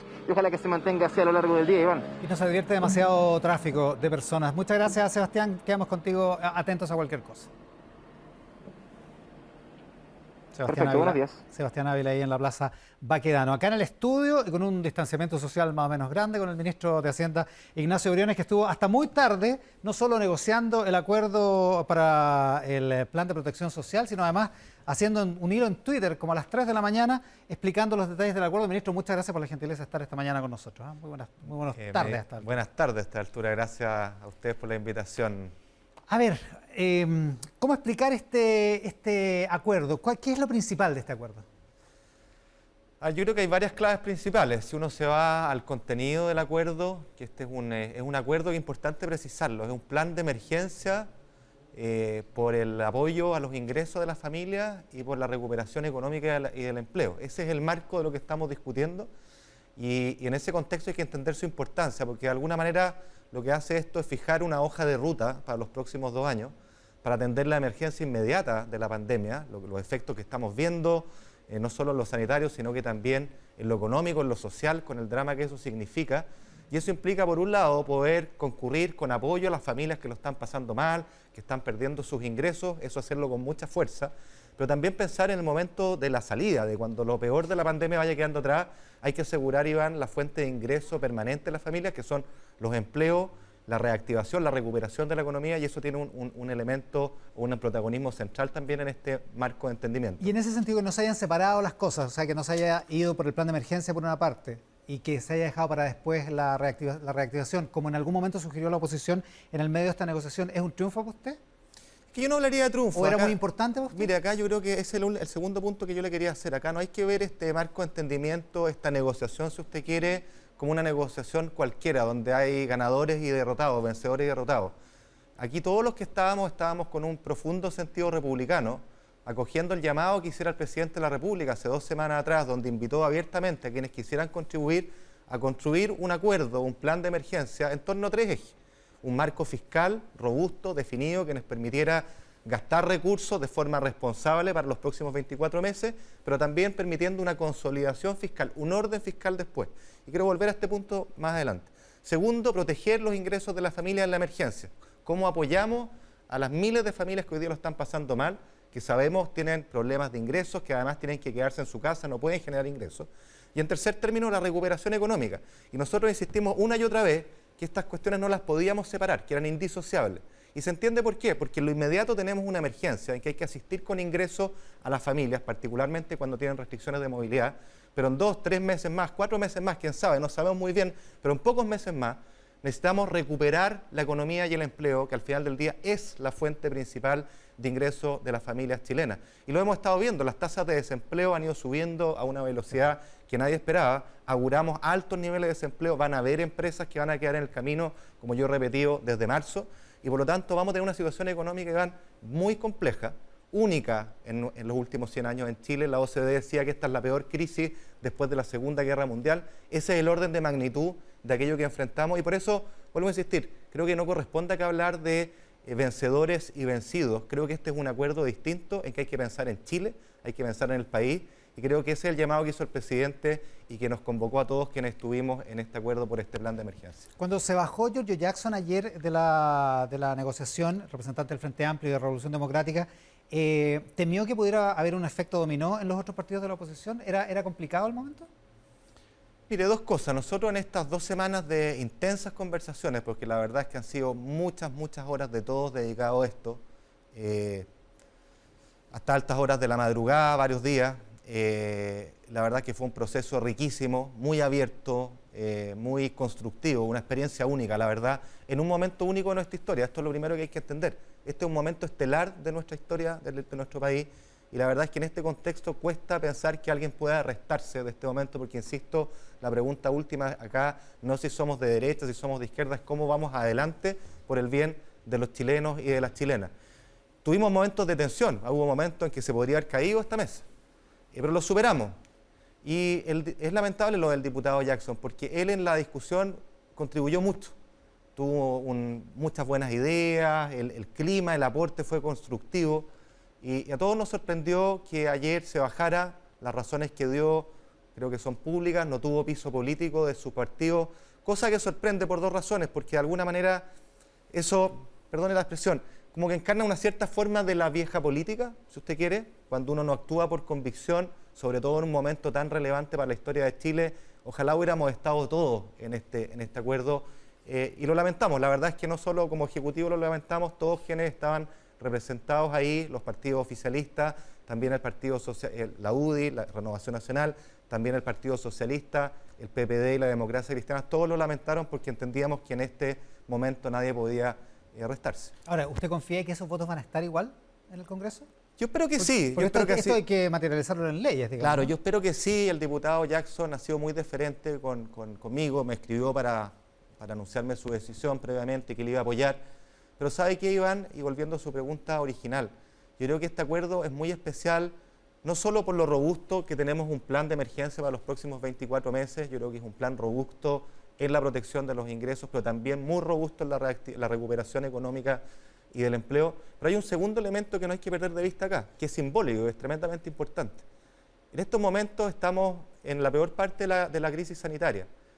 Hay muchas familias, muchos chilenos de todas las regiones del país, de todos los sectores, que tienen mucha incertidumbre, que lo están pasando mal, que no ven luz al final del túnel. Y creo que este acuerdo, aunque sea en un marco de un plan de emergencia, entrega una luz, entrega una señal de esperanza de que somos capaces de ponernos de acuerdo en lo medular, en lo esencial, pensando en el bien del país. Y esas señales, Iván, importan. ¿Sabe por qué? Porque las personas, usted y yo, necesitamos esas señales para poder hacer planes, para poder tener luz al final del túnel y planificar qué es lo que sigue después. Y eso me parece a mí que este acuerdo, más allá de los contenidos, lo logra, porque es una señal de unidad que es tan necesaria en estos momentos estelares del país. Sí, pues bien grave el tema de la incertidumbre, y uno de los argumentos de la oposición, más allá de que se haya logrado este acuerdo, es que si le hubieran hecho caso a la oposición cuando se tramitó el primer ingreso familiar de emergencia, a lo mejor esa incertidumbre y esa angustia hubiera sido menos la gente. Mire, acá siempre, a ver, si uno tuviera la bola de cristal ex ante, la verdad es que todo sería súper fácil. De hecho, no existiría ni la política ni los ministerios, porque la verdad todo se resolvería con un computador. Pero sabemos que eso no es así. Si algo nos ha enseñado esta crisis, no solo a Chile, sino que a todos los países, es que acá hay una serie de incertidumbres, de serie de cosas por descubrir que son imposibles de anticipar ex ante. Por cierto, uno siempre puede hacer mejor las cosas y es muy honesto reconocer errores. Yo siempre lo he reconocido. ¿Sabe por qué? Porque de los errores se aprende. Y creo que nosotros acá hicimos un esfuerzo genuino por decir, ¿sabes qué? Tenemos un desafío de un calibre por delante que no hemos conocido probablemente nunca en los últimos 100 años y que nos obliga a actuar con señales de unidad, con concordar una cierta agenda de recuperación y de emergencia que nos permita avanzar, insisto, más allá de la posición política, si es de derecha, si es de izquierda, hay que ir para adelante y creo que eso es lo sustantivo que hay. Ministro, hablamos con el ministro Monker hace un rato con bastante detalle respecto del ingreso familiar de emergencia, pero también hay normas para mejorar el seguro de protección, la ley de protección al empleo y el seguro de cesantía. Hay temas con la gente que boletea, que está en horarios, digamos. ¿Qué otros beneficios sociales van a ser asequibles a partir de este marco de acuerdo? Bueno, la verdad es que partamos por el ingreso familiar de emergencia, porque acá se introdujo una modificación en el diseño que es bien importante que quienes nos escuchan la entiendan, para no generar ninguna sobreexpectativa y para entender cómo va a funcionar esto. El ingreso familiar de emergencia hoy día diseñado, los 100.000 pesos por persona, ¿no es cierto? Pensando en una familia de 4, y lo voy a ilustrar con una familia de 4 para que se entienda. Este nuevo IFE lo que hace es complementar los ingresos que la familia ya tenga para llegar a este umbral de 400.000 pesos. ¿Correcto? Entonces, ¿qué quiere decir esto? Quiere decir que, por ejemplo, una familia que no tiene ingresos formales, que tiene ingresos por cero, ¿ya? Y tiene 4 habitantes en su hogar, va a recibir 400.000 pesos. ¿Ya? Ahora bien, una familia que, por ejemplo, tenga algún ingreso formal, por ejemplo, que tenga 100.000 pesos de ingreso formal, le faltan 300.000 para llegar a los 400, va a recibir 300.000 y así, ¿no es cierto? Siempre en el ejemplo de una familia de 4 personas. Exacto, y hay, por supuesto, familias unipersonales de 2 y de 3, pero quiero para explicar cómo funciona el mecanismo. Entonces, segunda cosa, lo que hace es ampliar, y acá voy a ocupar una palabra técnica, el índice socioeconómico de emergencia, que es este indicador especial que fue creado conjuntamente al Registro Social de Hogares para atender esta emergencia. ¿Ya? En el IFE previo, esto cubría al 60% de la población más vulnerable, que es lo que hemos hecho en este acuerdo, es ampliarlo a la clase media, llevarlo al 80%. En consecuencia, ¿qué es lo que pasa con una familia de clase media que solía tener ingresos, pero que hoy día se le cayeron. Que solía tener ingresos por más o menos ¿cuánto? Lo que sea. Imagínense que una familia de clase media recibiera ingresos por 800.000 pesos. Ok, Y ya. resulta que hoy día se le cayeron a cero porque tenía ingresos informales. Hoy día están cero. Ya. Hoy día esa O persona... porque boleteaba, por ejemplo. Porque boletea. Entonces Ya. hoy día esa persona, ¿qué es lo que hace? Va al registro social de hogares, tiene la posibilidad de hacer una declaración jurada de que en realidad, mire, ayer yo tenía ingresos y usted lo puede ver en su registro administrativo, pero yo hoy día le manifiesto aquí y ahora... En el computador, no en la Claro, notaría. exactamente, ¿Ya? que mis ingresos están en cero, por lo ¿Ya? tanto esa persona entra y va a recibir, si sus ingresos son cero, 400.000 pesos. Ahora, usted mencionaba las boletas de honorario, y aquí está lo interesante del nuevo diseño, que la verdad es que este diseño permite ser como una suerte de hub, de plataforma, en la cual se cuelgan todos los otros ingresos parciales que pueden estar ocurriendo. Por ejemplo, alguien que está suspendido de contrato de trabajo, tiene una pega formal, está suspendido y, por ejemplo, está recibiendo 225.000 pesos como ingreso por el Fondo Seguro de Cesantía. Bueno, esa persona puede acceder al IFE 2.0, llamémoslo así, ¿Ya? y va a recibir la diferencia para llegar a 400.000 si su familia es de 4. Perfecto. O sea, va a recibir 175.000 pesos. O sea, por estar recibiendo seguro de cesantía no queda fuera de Exactamente. esto, sino que complementa con esto. Exactamente. Lo mismo pasa con alguien que tiene una boleta de honorario. Hoy día tenemos un proyecto en tramitación, ¿ya? Pero, por ejemplo, supongamos que esa persona, producto del proyecto que nosotros estamos tramitando, va a recibir 70.000 pesos como subsidio. ¿Ya? Bueno, si esa persona no tiene otros ingresos, va a ir al IFE y le van a complementar Con la diferencia 330. 330 para llegar a una familia de 4. Entonces, un taxista, por ejemplo, ¿Ya? que tiene algún ingreso formal, pero mucho menos que antes solía ganar 600 lucas, hoy día está recibiendo 100, bueno, va a poder ir al IFE y recibir los 300.000 pesos. Y así funciona, por lo tanto, todos los ingresos O sea, que existen... da lo mismo por donde yo reciba el ingreso, siempre puedo complementar con el Así IFE. es, así Hasta es. 100.000 pesos por persona en cada grupo familiar. Así es. ¿Ya? Y hay otro elemento que es quizá un poquito más técnico, pero ¿qué pasa con personas, por ejemplo, le voy a dar un ejemplo, una familia que tiene 390.000 pesos, una familia de 4, le correspondería recibir 10. ¿Ah? Y bueno, la verdad es que recibir un cheque por 10 puede generar un montón de expectativas. ¿Qué es lo que se hizo en ese caso? Que ninguna familia puede recibir menos de 25.000 pesos por cada miembro de su familia. En Ya. este ejemplo que le estoy dando, tenía 390.000, son 4, va a recibir 25.000 por cada uno, va a recibir 100.000 pesos más, va a quedar con 490. ¿Ok? Ya. Entonces, en simple, esto es como un hub en lo cual entran todas las fuentes de ingresos, independiente de las fuentes, si es formal o informal. Acá no hay ninguna discriminación por tipo de ingreso, lo que importa es cuáles son los ingresos efectivos de la familia, y este mecanismo lo que hace es complementarlos para llegar a este umbral que hemos definido. Ya, o sea, el ingreso familiar de emergencia es el epicentro de todo esto. Así es, pasa a ser el epicentro. Además, ¿se fortalece el seguro de cesantía? Así es, se fortalece el seguro de cesantía por la vía de, en primer lugar, mejorar las tasas de reemplazo. Usted recuerda que las tasas de reemplazo, que es la proporción del sueldo que antiguamente yo recibía, Claro. Antes iban decreciendo, porque ese era el diseño del seguro de cesantía actual, claro. Hoy día lo que hacemos es dejar planas esas tasas de reemplazo, de forma O sea, va a tal... ser parejo. Claro, pareja, de forma tal de que no vayan decreciendo en el tiempo. ¿Y cuál es la premisa que hay acá detrás? La misma que está detrás del IFE. Si la idea acá es que las personas no pueden salir a la calle, o no es deseable que salgan porque hay restricciones a la movilidad para controlar la pandemia, por lo tanto no pueden obtener ingresos, la idea en consecuencia es que yo le mantenga este ingreso plano, porque no es su culpa que no pueda encontrar ingresos. ¿Se fija? Entonces esa es la idea. Ahora hay otra serie de cosas que se hacen en este plan de emergencia. Se crea un fondo o se le va a entregar 120 millones de dólares a los municipios, ¿Ya? que tienen un rol muy importante que cumplir acá también, Iván, para suplementar ingresos, porque los municipios tienen una capilaridad de la información que nosotros en el Estado Central no tenemos. ¿Y cada municipio va a poder ocupar una parte de esos 120 millones? Claro, la idea es asignarlo por condiciones de vulnerabilidad de los municipios, siguiendo el mismo esquema del Fondo Común Municipal, ¿Ya? de forma tal de que ellos dispongan de recursos extraordinarios para poder llegar a personas que siempre a usted se le van a quedar fuera de ¿Y alguna que otra puedan manera. hacer lo que ellos quieran? O sea, digo, ¿le pueden pasar plata en efectivo o depositada? ¿O le pueden pasar una caja de alimentos o algo así? Pueden hacer un montón de iniciativas que ellos El conocen. programa que cada municipio define. Claro, que ellos conocen mejor que nosotros. Lo importante es que acá haya rendición de cuentas y transparencia, porque lo que queremos es que estos recursos se utilicen para estos efectos. Hay más, creamos un fondo de 20 millones de dólares, y esto es muy importante, para las organizaciones sociales de la sociedad civil. Como por ejemplo... El Hogar de Cristo, la ¿Ya? Fundación para la Superación de la Pobreza. Hay múltiples actores de la sociedad civil que son muy importantes. Su acción es complementaria a la del Estado y cumplen un rol esencial, porque llegan a lugares que como Estado no conocemos, cumplen un rol además de mucha confianza desde la ciudadanía para fortalecer la sociedad civil, que es un elemento fundamental, y la verdad es que esas fundaciones, al igual que todas las instituciones en Chile, están pasando por problemas de ingresos, porque se les están cayendo sus donaciones. Hay que apoyar a esas fundaciones, a esas organizaciones que cumplen un rol fundamental y como gobierno nos las jugamos para impulsar. ¿Y el Hogar de Cristo, por ejemplo, va a tener que postular a eso?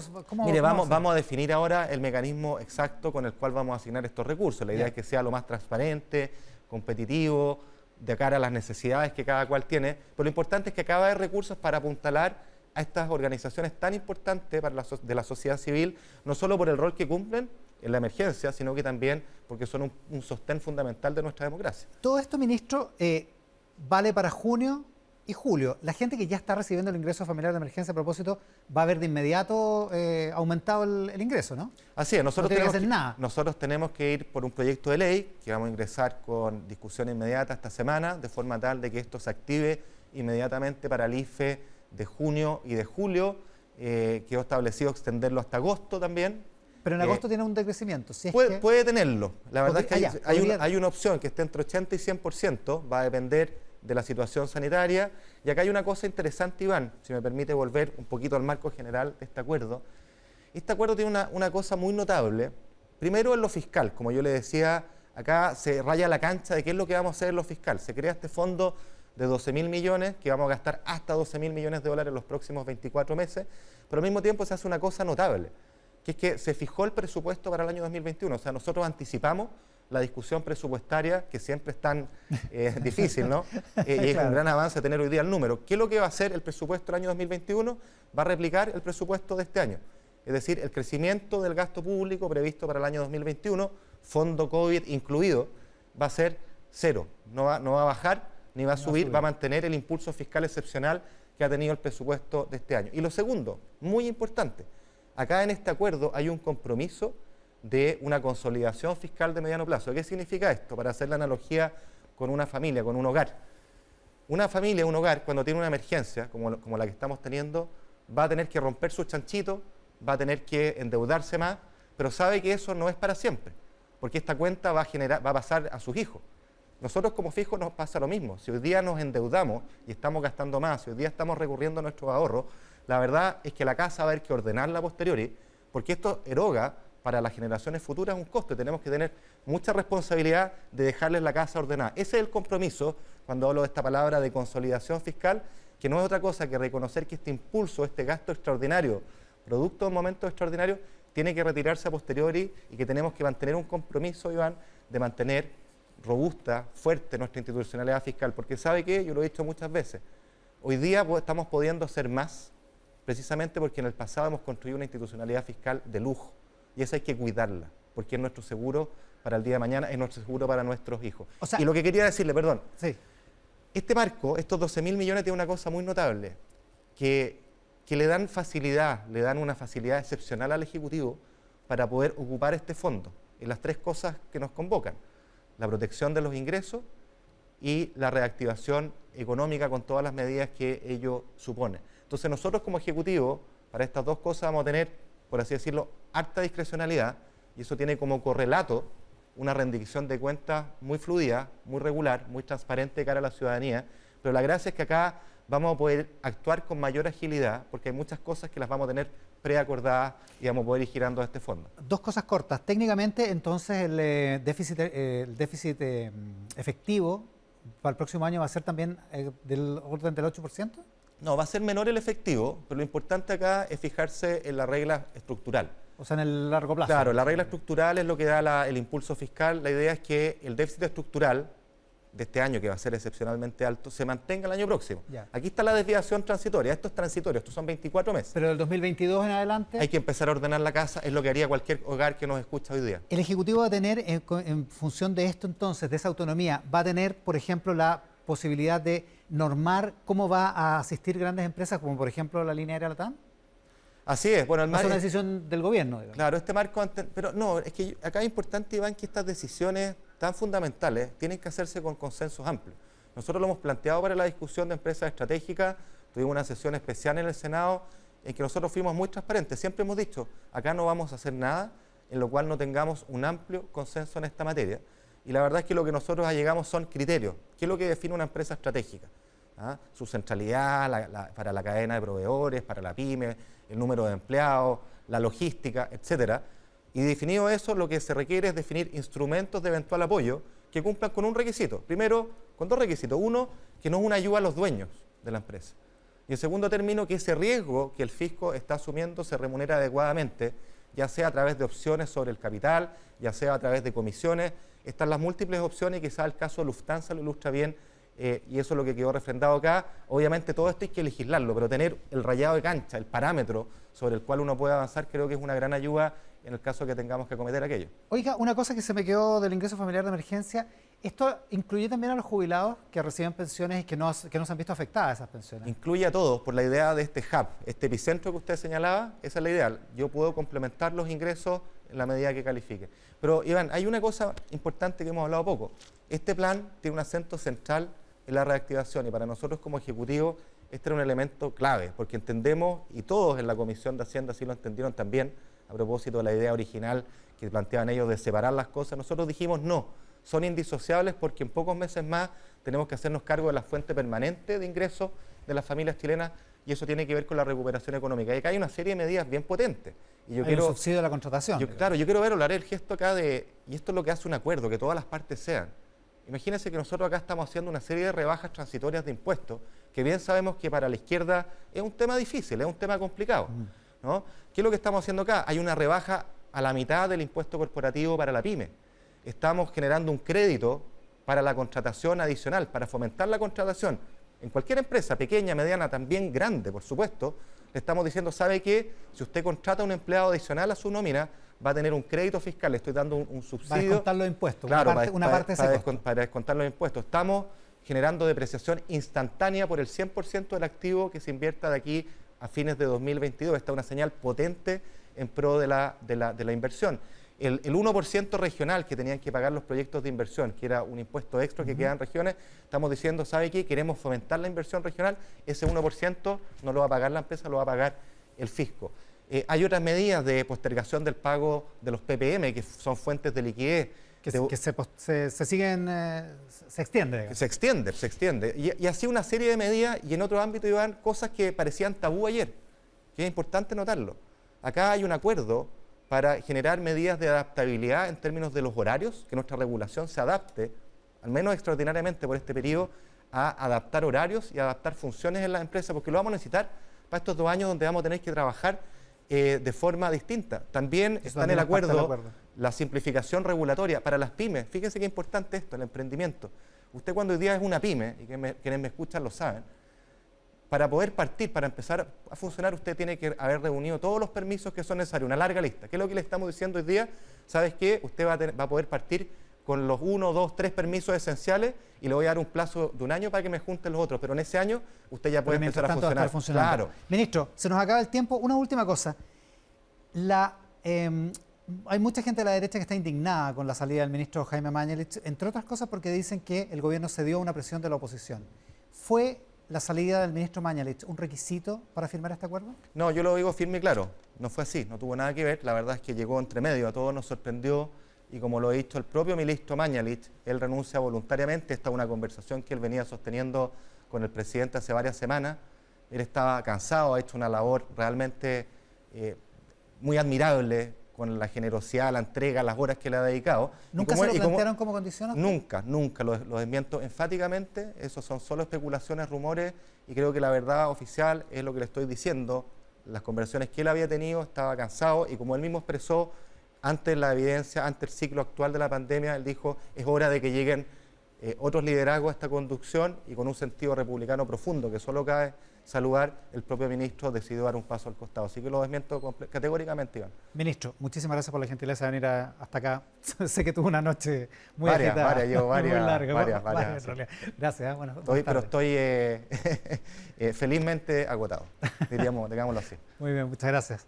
Vamos a ir a una pausa. En Mesa Central vamos a conversar con presidentes de los partidos de oposición. En el siguiente bloque los dejo con una cápsula de la programación de Tele 13 Radio en Instagram TV con Daniela González, bióloga y gerente gerenta general de GenSur, una empresa que creó el único kit en el mundo que permite detectar el COVID-19, inactiva el virus y lo transporta a temperatura ambiente. Paula Comandari conversó con ella en Mercado Global todos los miércoles a las 9 de la noche por Instagram TV. Ustedes crearon un dispositivo muy especial porque, bueno, primeramente se puede hacer como el test remotamente, pero además se puede mantener a temperatura ambiente sin tener que necesariamente congelarlo o introducirlo en un espacio frío, que es lo que requieren algunos otros, y además, de alguna manera, inactiva el virus. Por favor, explícanos cómo hacen eso. Y este reactivo de biología molecular de Naturante presenta 3 grandes beneficios, que es justamente lo que acabas de indicar tú. Bueno, lo primero, un beneficio sanitario, que es que inactiva el virus. En el momento que ya la muestra entra en contacto con la sustancia, ya deja de ser un riesgo de contagio para el que lo traslada y lo manipula. ¿Y eso no ocurre en las otras personas que hacen los test? No, la otra sustancia que se utiliza en ocasiones es suero fisiológico u otras sustancias que esas permite trasladar el virus, pero el virus va activo. Perfecto. Entonces sigue siendo un riesgo de contagio. De vuelta en Mesa Central por la pantalla del 13, en transmisión simultánea con Tele 13 Radio y acá en el estudio, 2 de los presidentes de partidos de la oposición que participaron de las conversaciones para el plan de emergencia. Catalina Pérez, diputada, presidenta de Revolución Democrática. Catalina, muchísimas gracias por estar acá. Muchas gracias por la invitación. Y que ha sido aludida toda la mañana. Así Parece que sí, oye. Pero es que bueno, están protagonizando la política, así que está bien. hay que hacerse cargo de eso. Vamos a conversar. Me parece perfecto. Álvaro Elizalde, senador y presidente del Partido Socialista. ¿Cómo está, senador? Muy buenas tardes. Muchas gracias por estar acá. Conectados telemáticamente, ahí están en pantalla ya Fuad Chaín, presidente de la Democracia Cristiana. Buenos días, buenas tardes, Fuad. Hola, Iván, buenas tardes. También saludar a Catalina y a Álvaro, que están en el estudio, y a Heraldo, que está en su casa también. Saludemos a Heraldo Muñoz, presidente del PPD. ¿Cómo está, Heraldo? Buenas tardes. ¿Qué tal, Iván? Buenas tardes y saludos a todos, a Catalina, Álvaro y a Fuad. Antes en el programa estuvieron los ministros Monkever y Briones y estaban muy contentos, saludando la importancia, la relevancia, la relevancia que tiene el acuerdo al que se ha llegado. Me gustaría saber las opiniones de ustedes, partiendo por el senador Elizalde, acá en el estudio. ¿Cuán importante es este acuerdo y cuán difícil fue para ustedes llegar a acordar esto? Bueno, yo creo que es un paso importante para establecer un marco de protección social adecuado para que las personas puedan cumplir con las medidas sanitarias y, por tanto, garantizando los ingresos de las familias. Efectivamente, bueno, se hizo un esfuerzo. Nosotros hace ya varios meses que venimos planteando la importancia de tener este marco de protección y yo espero que ahora el gobierno rectifique, particularmente porque estamos llegando ya atrasados. Hay semanas enteras en que muchas familias chilenas han tenido ingresos muy bajos o no han tenido ingresos y por tanto tenemos que implementar con celeridad este marco de entendimiento. Esperamos que esta semana se apruebe particularmente las correcciones que se hacen respecto del ingreso de emergencia. Reitero, para que las personas puedan cumplir con las medidas sanitarias, para que estas puedan ser más drásticas, de esa manera vayamos controlando la propagación del virus y que tengan lo necesario para sobrevivir, que es algo que hasta ahora no estaba garantizado. ¿Cuán difícil era, Fuad Chaín, el llegar a este acuerdo? ¿Cuán difícil fue conseguirlo? Bueno, yo creo que siempre es complejo porque partimos de posiciones muy distantes. Creo que lo que planteaba el gobierno en un principio era muy distante de lo que había planteado la oposición desde el punto de vista del marco presupuestario, luego, ¿no es cierto?, de los instrumentos en específico, particularmente el ingreso familiar de emergencia. Pero creo que aquí se entendieron 2 cosas. Primero, el sentido de urgencia, porque estamos ante una verdadera crisis humanitaria. Y segundo, la contundencia. Creo que el mal manejo de la pandemia, los malos resultados que hemos tenido desde el punto de vista de que no hemos sido capaces de cortar la tasa de contagio y tenemos una situación absolutamente fuera de control, lo que hace es que los efectos económicos y sociales sean mucho más profundos y las familias, las personas lo están pasando mal, las pymes están desesperadas y creo que teníamos que buscar un punto de acuerdo, pero un punto de acuerdo que fuera satisfactorio para la familia y creo que lo logramos. Este marco de $12.000 millones adicionales de recursos frescos que van a estar focalizados fundamentalmente en estos 4 ejes: apoyo a las familias con este ingreso familiar de emergencia que, como se explicaba, de 100.000 pesos per cápita, que fue lo más duro, lo más difícil de conseguir, pero al final lo logramos, ¿no es cierto? Además, logrando mejorar el apoyo para los municipios con recursos para la atención primaria, que es tan importante para la trazabilidad, es decir, para darle seguimiento a los casos activos y poder confinarlos para que no sigan circulando en la calle, como lo vimos recientemente ahí cerca de Plaza Italia. Claro. Y también recursos para las pymes para que puedan mantenerse de pie, no pasando por los bancos, porque claramente el FOGAPE ha sido insuficiente. Hay que mejorar el FOGAPE, pero también hay que tener recursos para muchas pymes que simplemente los bancos les cierran las puertas. ¿Quedan satisfechos en el PPD, Heraldo, con el acuerdo o creen que les falta todavía algo que pudieran haber tenido y que era importante?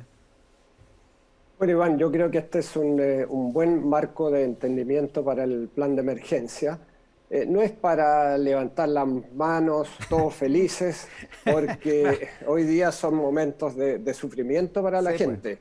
Pero creo que este plan de emergencia tiene algunos componentes absolutamente fundamentales, pensando en la gente más vulnerable y la clase media empobrecida. Quizás lo principal es el ingreso básico de emergencia, que se fija en 400.000 pesos para una familia de 4 personas. Nosotros hablábamos de la línea de la pobreza y esto es el 88,8% de la línea de la pobreza, pero si uno descuenta aquello que está en la canasta para medir la línea de la pobreza, como por ejemplo transporte, vestuario, entretención, que evidentemente no se usan en un momento de cuarentena, esto es más que la línea de la pobreza.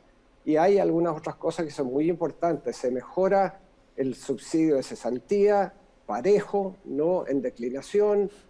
Hay inversión y apoyo particularmente para jóvenes y mujeres, un fondo de 400.000 millones de pesos para las tareas sanitarias pendientes adicionales, para la trazabilidad, para las residencias sanitarias, etcétera, apoyo directo a los municipios.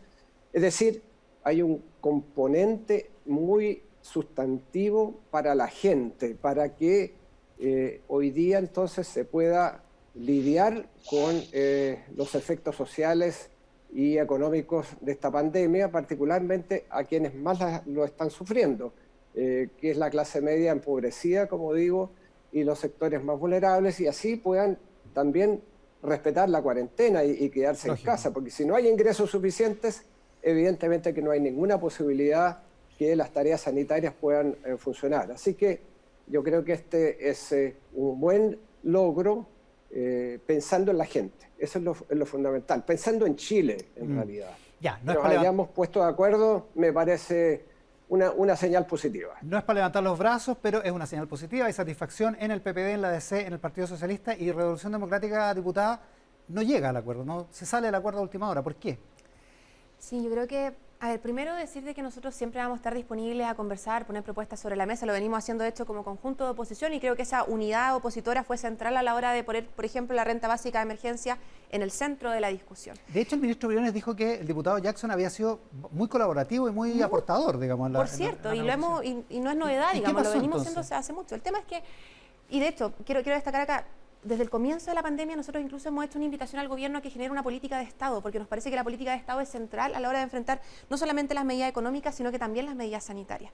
Sin embargo, nosotros tenemos una línea roja, que para nosotros es la línea de la pobreza, y lo dijimos desde el comienzo. Una renta básica de emergencia que no llega a 114.000 pesos, a 450.000 pesos por una familia de 4 personas, para nosotros no alcanza a cruzar ese mínimo, que para nosotros la línea de la pobreza tiene que ver con la dignidad de las familias en nuestro país. Y frente a esos términos, igualmente estuvimos disponibles a dialogar, a poner los puntos. Impulsamos también, que es algo que yo lamento mucho que el gobierno no haya tomado, que también fue un marco de la oposición, que tiene que ver con el postnatal de emergencia, por ejemplo, o con la necesidad de avanzar en prohibir el corto de suspensión de servicios básicos, que es un proyecto que hoy día el gobierno incluso está disponible a alegar en términos de inconstitucionalidad. Entonces, se generan avances, y yo valoro mucho el trabajo de esta comisión. Estuvimos por 2 semanas trabajando prelegislativamente en que esto avanzara.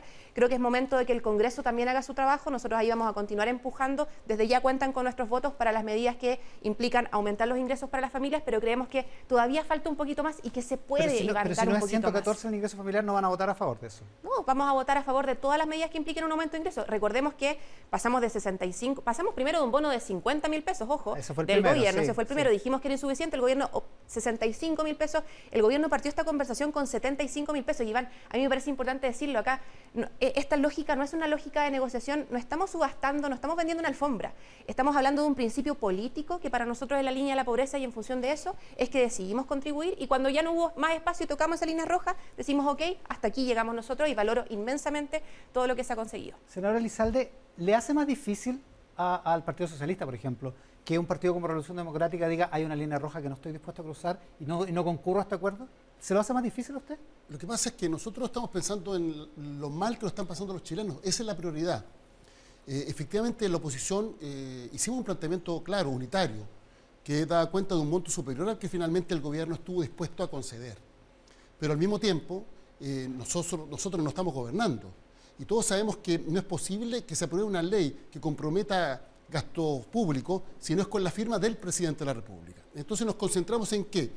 En realizar el mejor esfuerzo para que este ingreso de emergencia tuviera el monto más alto posible, entendiendo que el gobierno tenía una postura diametralmente distinta a la de la oposición. Se ha recordado aquí que se aprobó, por ejemplo, el ingreso de emergencia que tiene un monto decreciente que termina en 40 y tantos mil pesos. 40 y tantos mil pesos. Claro, y que partía en 65, muy lejos de los 100 ahora. Y parte de 65. Con este marco de entendimiento, son 100.000 pesos por cada integrante del grupo familiar, incorporando a, podríamos decir, quién es el beneficiario de los otros bonos. ¿Qué quiero decir con esto? Que en el cálculo actual que está vigente, si una familia tiene 4 integrantes, reciben en el mejor de los casos 3 bonos de 65.000 pesos, decreciente hasta 40 y tantos mil pesos.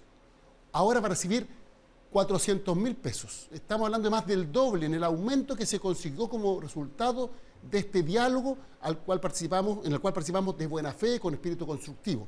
Nos habría gustado, por cierto, que el gobierno hubiera aceptado todas nuestras propuestas. Bueno. Por eso yo digo que esto es un avance importante, pero tenemos que seguir esforzándonos para proteger de mejor forma a las familias chilenas.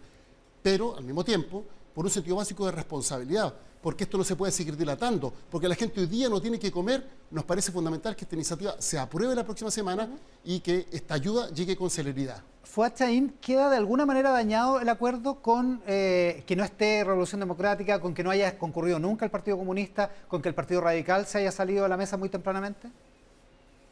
Bueno, yo creo que aquí lo importante es que tenemos un acuerdo, que tenemos buena disposición y que tenemos una propuesta que trabajamos en conjunto con la oposición, como bien decía Catalina, y que se satisface en un porcentaje muy alto. Es cierto, no es el 100%, pero nunca en una negociación, en una conversación se alcanza el 100% de lo que uno quiere, es muy difícil. Pero creo que esto es cualitativamente muy diferente. Por la estabilidad del monto nuevo va decreciendo en el tiempo, por los números de los que estamos hablando, que son significativamente mayores, pero además creo que hay otro concepto que es muy importante, se amplía la cobertura. Hay muchas familias que nos decían, mire, porque una persona tiene una pensión o porque no tenía actualizado mi registro social de hogares, quedamos fuera por diferentes razones. Y hay mucha frustración de una enorme cantidad de personas que pertenecen a grupos vulnerables o que son una clase media frágil, que al quedar sin empleo quedan sin ingresos, que no tienen ninguna capacidad de ahorro, altamente endeudadas, que están con el agua hasta el cuello y que ven que no le llegaban ni los 65.000 pesos y que probablemente si no había acuerdo no le iba a llegar nada. A esas familias teníamos que darle una solución con sentido de urgencia. Y por eso es que, además del aumento de los montos, aquí se amplía la cobertura para poder llegar a 2.100.000 familias aproximadamente. Creo que eso es un logro importante también de este acuerdo, el llegar a muchos más compatriotas, porque sabemos que son los que están sufriendo mucho más que los más vulnerables. Aquí hay una situación claramente de desesperación y creo que de la política este es el momento en que tenemos que ser capaces de demostrarle que ellos son nuestra preocupación, son los chilenos. Aquí el acuerdo no es para que ganen uno u otros, el acuerdo es para que los chilenos que hoy día no pueden salir de su casa, que no tienen cómo llegar a fin de mes, muchos están pasando hambre, puedan tener una respuesta del Estado, una mano solidaria, firme, contundente, que les pueda apoyar en estos momentos. Y creo que ese objetivo se logra.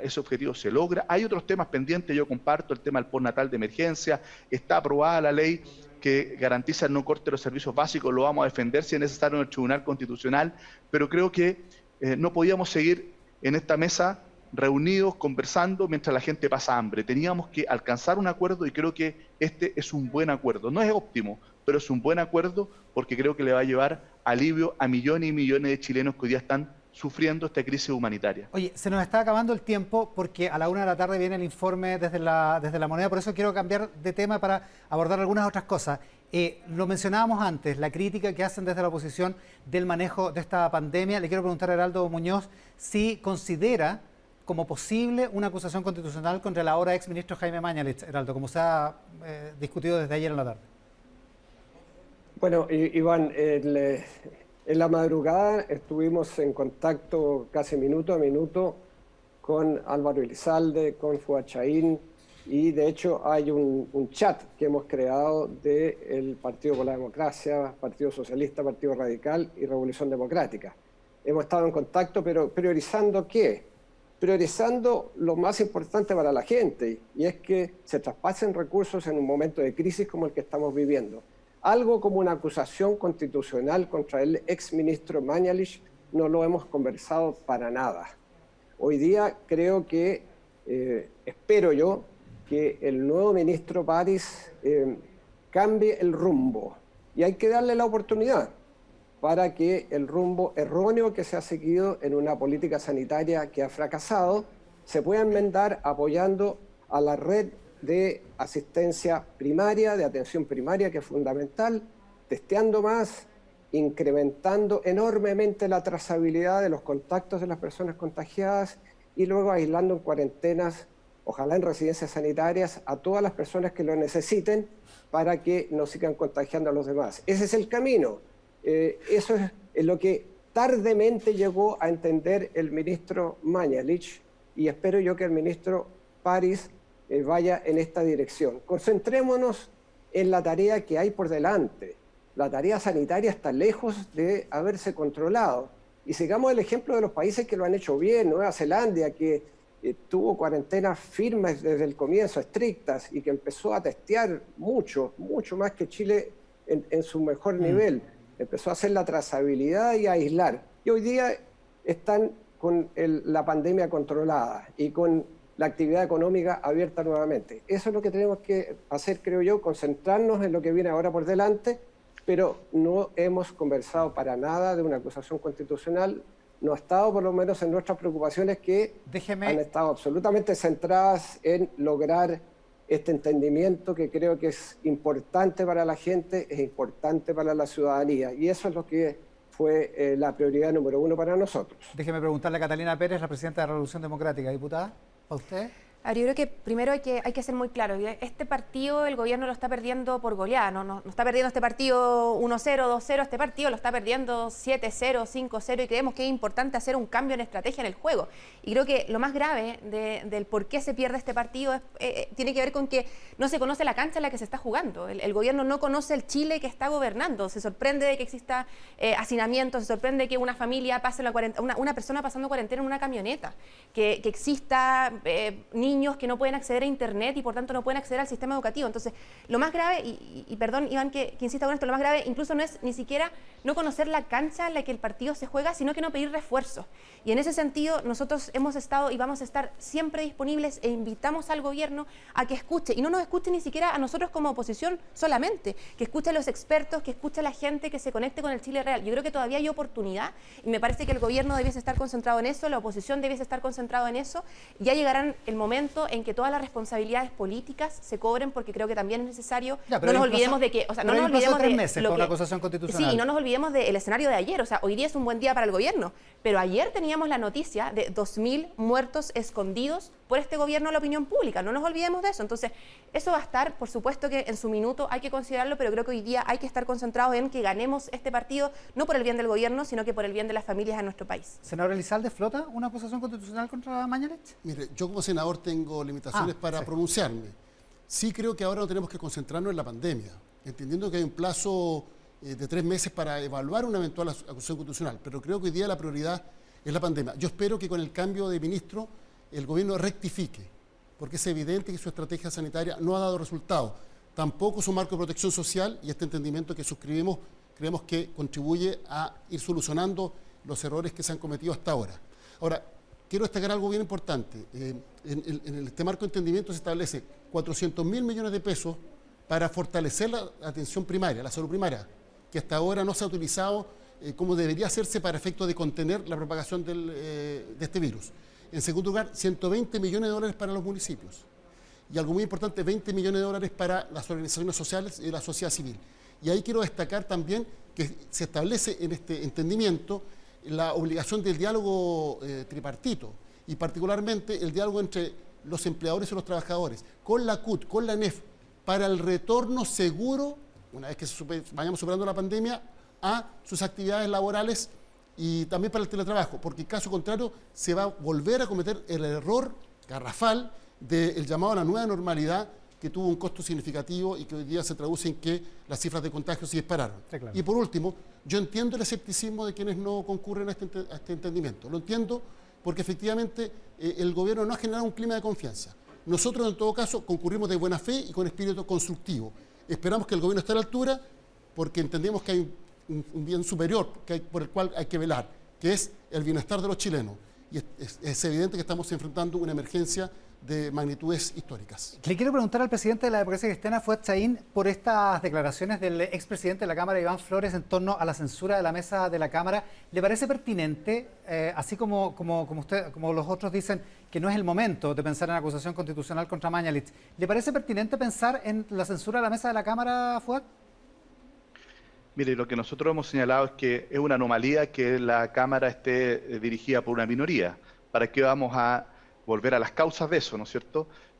Lo importante, creo yo, es que hoy día el Congreso, el Gobierno, los municipios, los partidos políticos, la sociedad civil, estemos concentrados en el objetivo de poder... lo interrumpa. Sí. Discúlpeme, tengo que cerrar el programa porque viene el informe de La Moneda. Le pido 1000 disculpas a usted, a Heraldo, a Catalina y a Álvaro por el poco tiempo.